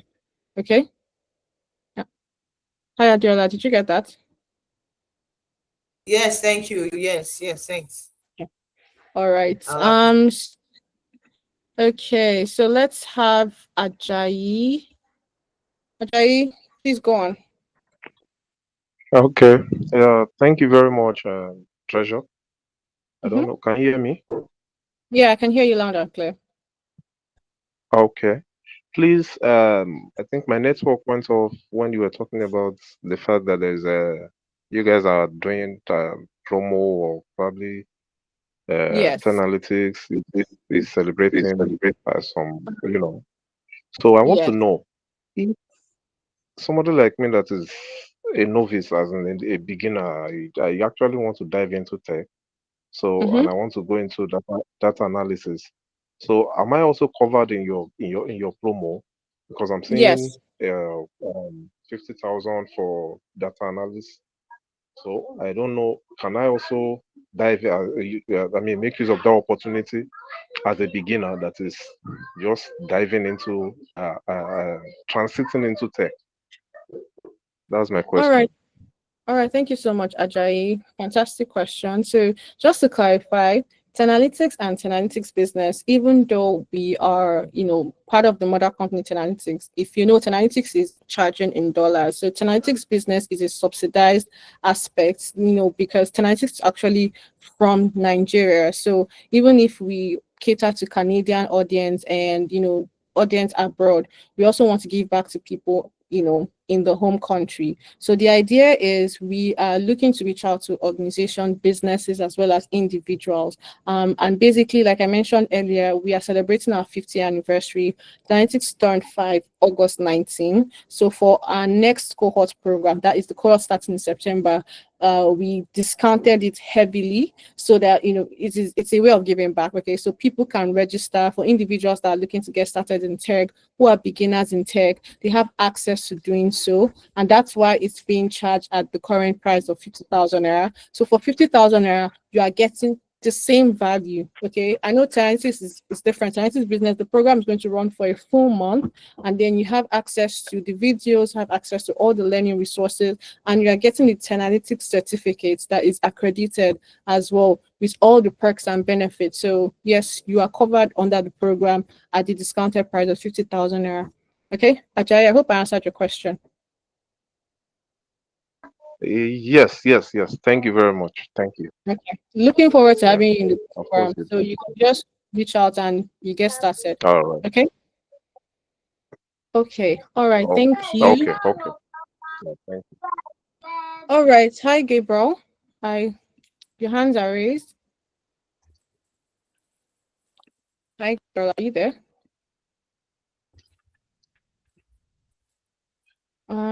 You are muted if you're speaking. If I can't get, okay, I'm just going to go to the chat since you're not speaking just yet. Okay, so let's take Costa Cynthia. I think I responded for the one for someone who hasn't been trained on data analytics. Yes, you can join the program. Like I said, just go ahead to register. I've dropped the open program link and I'm going to pin it. So you just click on the link and follow the instructions to make payments and register for the program. Next, please, learning data analysis or learning Excel focus, which is advisable. Okay, so Excel is just one of the data analytics tool. Okay, so there are more. Data analytics is, the broader umbrella term, of basically, breaking down data into smaller bits until you're able to understand, visualize, clean, the data as well. Okay, so data analytics is the parents, the umbrella name, so to say. And the different tools of achieving data analytics is there's Excel. Excel is just one of them. There's Power BI, there's SQL, there's Tableau, there's Python. There are different tools. Okay, so it is better to learn data analytics, because you'll be learning the tools as well as the action or the process of doing it. So I would fully recommend that you go for the data analytics program. Learning Excel end to end is just one tool. Okay, you just learn Excel and that's it. And there's a whole world of different tools that you can be making use of as a data analyst.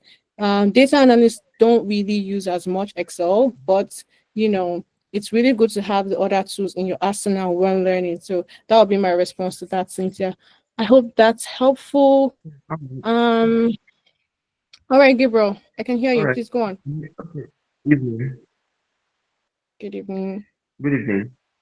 Yeah, I Good think evening. this one of the yeah, I was I got the notification for the class tonight, so I was basically waiting for the class, and it was really impactful.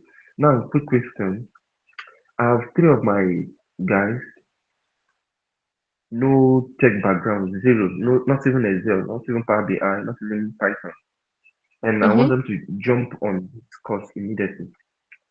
Mm-hmm. Do you really think realistically that a month would be enough to cover the in-depth of this, all the tools you mentioned? Because clearly, I'm a data analyst myself. Power BI Yeah. alone takes, I think by the time it took me over a month.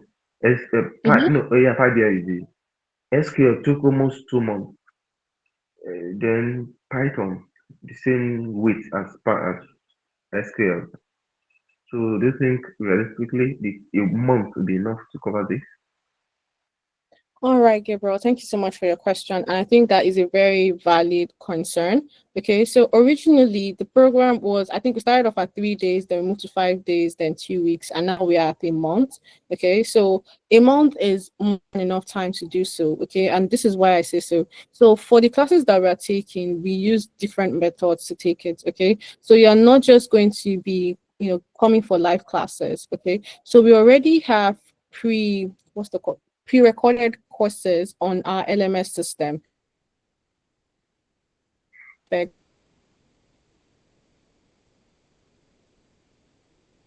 Courses, and then if you have any questions, it will be addressed in the live classes. Okay, the live classes is when you're majorly going to be handling practical aspects. So for every practical you'll be doing to be in the live class, and you also be going through the theoretical aspects in the live class. So Saturdays for 3 hours, Saturday and Sunday. For each week, we'll be handling a particular tool. So for the first week, we'll be doing Excel. The second week, we'll be focusing on Power BI and AI implementation in that aspect. Third week will be SQL, and then we'll finally be wrapping up with Tableau. Okay, so that will be the flow for it. And for each week, you would have your capstone project that you'll be working on. I can, 100% assure you that they will be able to make use of these tools in their role effectively. Okay, so the only reason why I would mention this is the way that they are learning it is not like you're learning data analytics to use it end to end, so to say. It's just a major aspect that you'll be using on your key roles that you'll be learning specifically. So you get the theoretical aspects, but it's more or less like the implementation. Okay, so how would you use data analytics in the real world sense? Okay, we'll start off from the zero knowledge, the beginner aspect, and then we sort of work our way to the expert levels. Okay, so from end to end, they have access to all the information, they have access to the facilitator at any time, and they have access to the videos. They'll be working on projects. Okay, the most important thing for them to build up their portfolio and be able to implement. It's not one thing to read and understand, it's majorly how to implement what you've learned, and that's what we are going to be focusing on throughout the entire class. I hope that answers your question, Gabriel. Yeah, absolutely. Of course, even me during when I was learning, my tutor, instead of doing 2 days a week, I said no, I need to shift it to 2 hours per in fact for the entire week. 2 days month Yes, because me, I have all the time to myself. Since I finished my NYC, I did not apply for any job, so I was going in with force, with ruggedity and aggressiveness. So it depends on your own goal, your hunger and exactly. persistence and Exactly. discipline. So that is it. So okay, that answers that. Now going back to my own question, which is my major concern as well. Now there are other tools. Initially, my network was misbehaving, so the top three AI tools that pop up was Make, Zapier, and N8N. And Zapier is the most expensive, almost to over 2K per month, $2,000 per month. So people are really running away from that. Now he demonstrated N8N in this live class. The one you just wrap up now. Yeah. Does that how many AI tools are we going to make use of? Because me, I want to jump on the course immediately. But you want to clarify and you need clarification. How many other AI tools in addition to NAA are we going to be working with? So majorly, you're going to be working with 8 different AI tools for the duration of the 4 weeks. If you are studying the AI automation engineer course, that's building LLM apps and AI agents, because that's fully AI end to end. So you'll be learning 8 different tools. Anything is just one of them, and you'll be able to build your own AI agents like chatbots and the rest in that particular course. So that's the plan for the course that we have in September. No, no, no. I think you mentioned two things now. One is you know, generative something, generative AI Generative data. AI Yeah. for like I don't know if you can see my screen. So I'm sharing the programs we have for next month. Generative AI for data analysts and professionals is like how to implement AI as a data analyst. But AI automated engineer in terms of building LLM apps and AI agent is fully AI automation in terms of the different workflow automation for different industries, for different roles and responsibilities. That's fully on AI, and that's where we'll be working with a lot more tools because it's more AI focused on how to use this AI to improve your workflow. I don't know if you understand the difference. Okay. Anyway, what he demo Mr. Sosa, so I don't can't really pronounce his name. Yeah, ISOSA. What he demonstrated, okay, Sosa or ISIS. Now, which which of the course does what he demonstrated fall in? Which of the categories? So N10 falls in both. It's not, but he demonstrated N10 in a in relation to the first course. That's for like data analytics. So how to use AI, especially like N10, to create a workflow to analyze your data. Because he had a particular case study that he wanted to analyze and then visualize at the end. So he used N10 to create a workflow that can do that without you having to manually do the analysis process on your end. So if you're talking in that respect, then that should be for generative AI for data analysts. Okay, well, because you know, actually at this level now, going too deep and too broad might slow you down. Because it might narrow. It's better you go deeper than shadowing. I mean, like being Both shallowing. courses are So that very in-depth for both courses. If you're going for generative AI, and I know you mentioned you wanted to register other individuals, so they can either go for generative AI depending on the use of the particular course they want to do. If they are like core data analysts and they want to learn how to make use of AI to improve their current workflow, then that's the best one for them. But if they just want to learn how to automate workflow end to end in terms of building large learning model apps, then they can go for the second one. In terms of building AI agents, they can both go for the second one. But if you're looking to learn how to build AI agents in regards data analytics, then it's the first one. So you just need to wait which one would be more beneficial to you in your particular organization. But based off what you said, I'm think you leaning to the first one, and then maybe your team can go for the second one. That would be the recommendation there. Gabriel, is okay, that all right. clear? Yeah, it's clear. I think I'll notify. I'll send them the link possibly tomorrow. So they'll Okay. either make the inquiry themselves, maybe come into a DM, and they make the inquiry themselves before they jump in. Okay. Okay. I also put my number on the chat in case they are not clear on anything and they do need further clarity. We also get your details. If you fill the form, to be easier for me to also reach out to you to follow up in that regards. Okay. Which form exactly?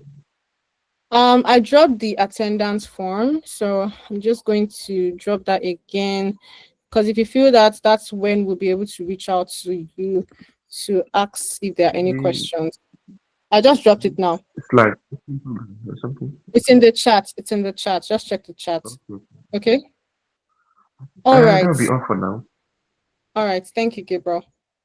Um. Okay. Yeah. Yeah, so Yeah. I was just going to say I just made the payment. It asked that you join the WhatsApp link. I've been trying to join. It's not letting me join. Okay. Did you fill the forms? Did you fill the attendance so I can just share it with you? I'll get your details. Oh, Yes, I I dropped filled my it. number. I dropped my number Okay. Yeah. on the Yeah. chat. Can you send me Okay. a message on WhatsApp and then I'll Okay. just help you with that? Okay. Okay. Okay. I'll do that then. All right, thank you. I'm going to And the then, chat. sorry, the last one is, it says that someone's going to ask, it says you only have access to the Watch Me videos for 3 months. Yes, that's correct. Okay, so what happens after 3 months?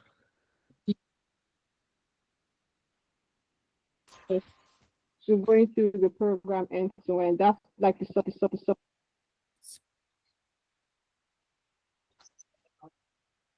Yeah. Sorry, you're breaking. What did you say? Can you hear me now? Yeah, can you hear me now? Yeah, I was hearing you before, but yeah, Yeah, so absolutely. what happens after 3 months? So after 3 months, you lose access to just the short courses on the learning management system, but you have access to your resources in terms of the materials. But for the Watch Me Do It videos that was earlier shared, you only have like 3 months access for that. Oh, okay. So when you say that Yes. was earlier shared, is it? I don't understand what Watch Me video. Is it the one that we had today that you will have Okay. access for 3 months, or when we as we've signed up for the course, we only have Exactly. access for the video for 3 months? So we have an LMS system.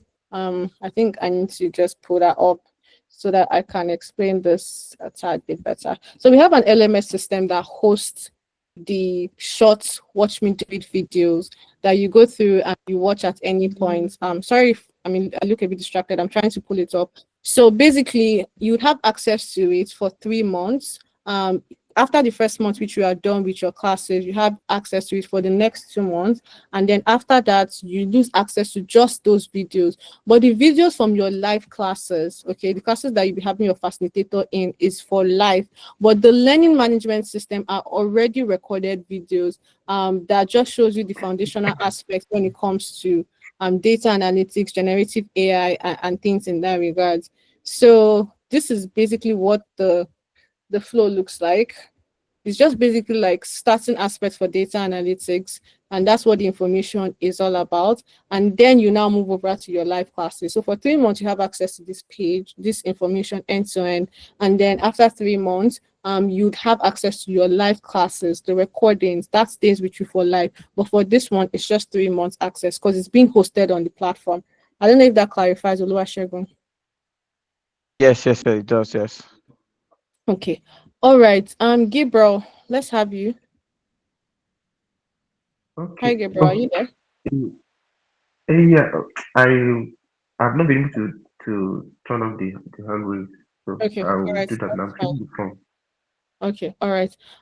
What specification of laptop is needed for the program? There's no real specification. You just need to have a processor of at least Core i5 to i7, and if you're using a MacBook, that's fine. But the only downside to a MacBook is the fact that you would not be able to use Power BI desktop. Basically you have to use the online version. That's if you're using a MacBook for Power BI. But for every other course, you can do it on a MacBook. But for that, you'll be using Power BI services, the online aspect for Power BI. But if you're using a Windows laptop, you just need to have the processor like Core i5 to i7, and then you're good to go for the program. Let me see if I'm missing any other question. Okay, I think I've responded to all. Are there any other questions before we call it a day? For you all to have stated this very meantime, you must be very interested. If you have any questions, you can just either send me a message on WhatsApp. I've also dropped my email address. You can also reach out to me if you're looking to register your team or your staff, or maybe your friends. You want to reach out to for that. Just send it to my email or my phone number, and then I'll help you get started. I'm going to ask one more time if there's any other questions before we call it a day. Okay, all right. I guess there's no other question. Thank you so much for joining me today. It was okay. Because how soon Maxine. do we get the recording? How soon are we getting the recording? Just because we So, want to throw our hands on it. yeah, that will be tomorrow because Google would take some time for it to get to my drive. And once it's on my drive, then we'll share it tomorrow. Oluwasegun, did I answer your question? All right. I was Yes, actually yes. going to ask the same question, like about the video link. But then I also want to know if you said September is the last time for payment, right?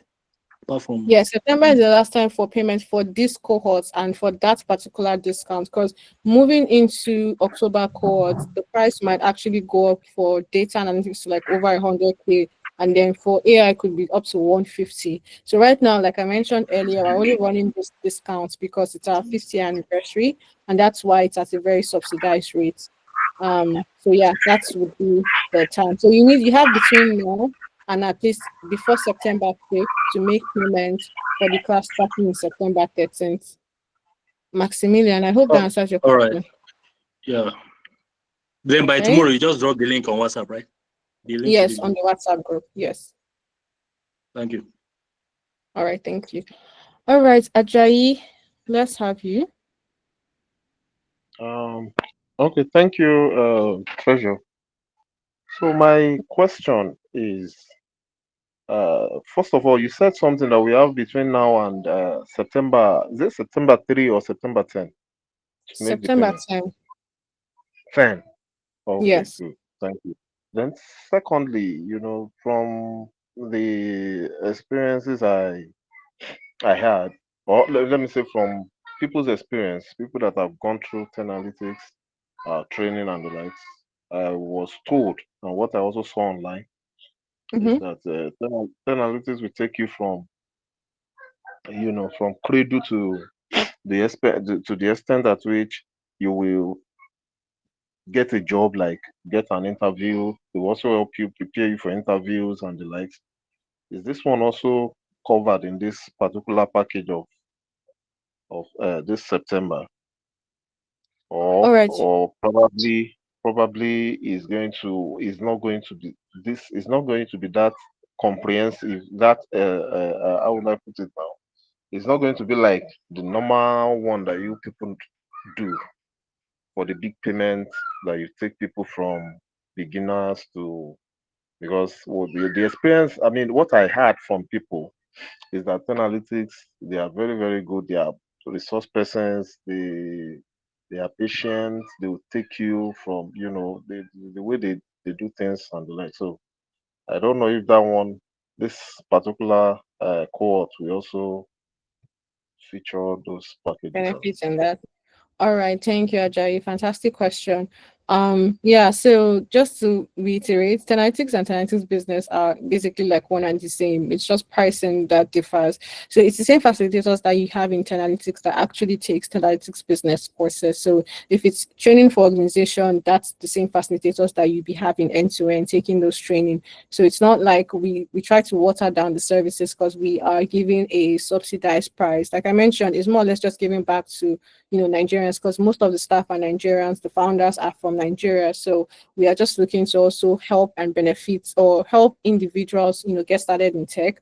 And basically what you heard is very much correct. So the programs are very much beginner friendly. So that's why like the foundational videos, the courses that I'll be having, you'll be taking from the very start, the very beginning of the process and taking to the end. But the only thing that might not be as in depth as maybe the way analytics does it is the employability aspect of the course. So in terms of, we would help you with your LinkedIn optimization, would help you with your CV review.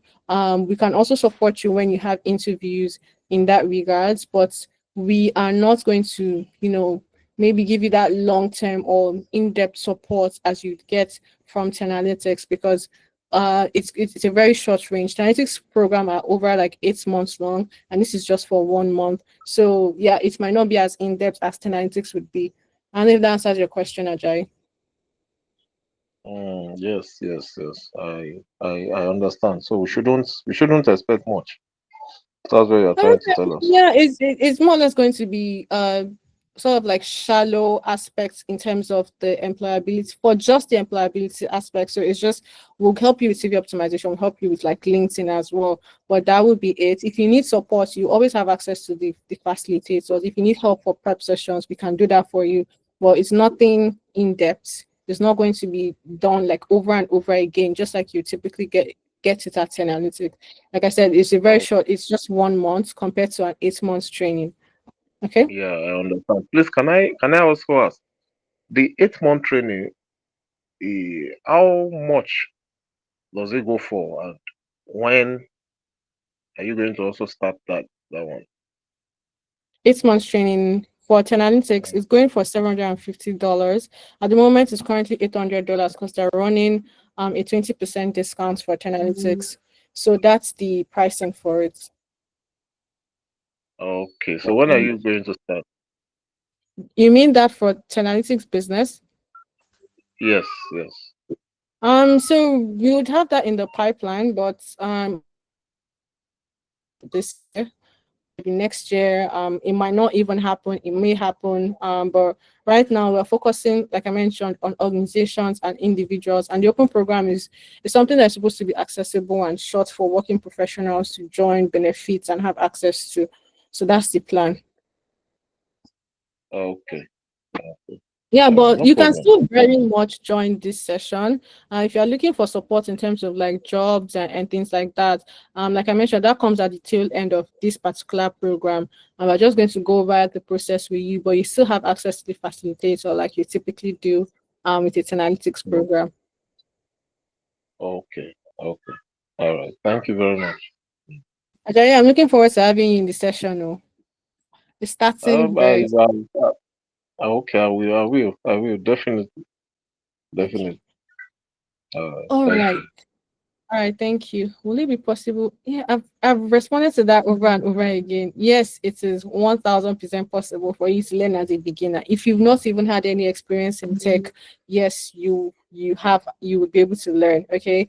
I didn't come from a tech background, okay, but I'm even still not doing I'm still doing a no code tech because I'm a project manager. That's the difference. You can also learn data analytics, you can also learn business analysis. It depends. Okay. So you can learn even if you are not an expert or an intermediate, if you're a beginner, I've never heard anything. If you're transitioning from another industry as a nurse, if you go to the success stories, you'd see as a customer success professional, whatever you are transitioning from, you'd have to it and you'll be able to learn. That's how easy, just like Ajayi has mentioned, we always make sure that we help you through the entire process, even from the beginner aspect right down to when you become an expert.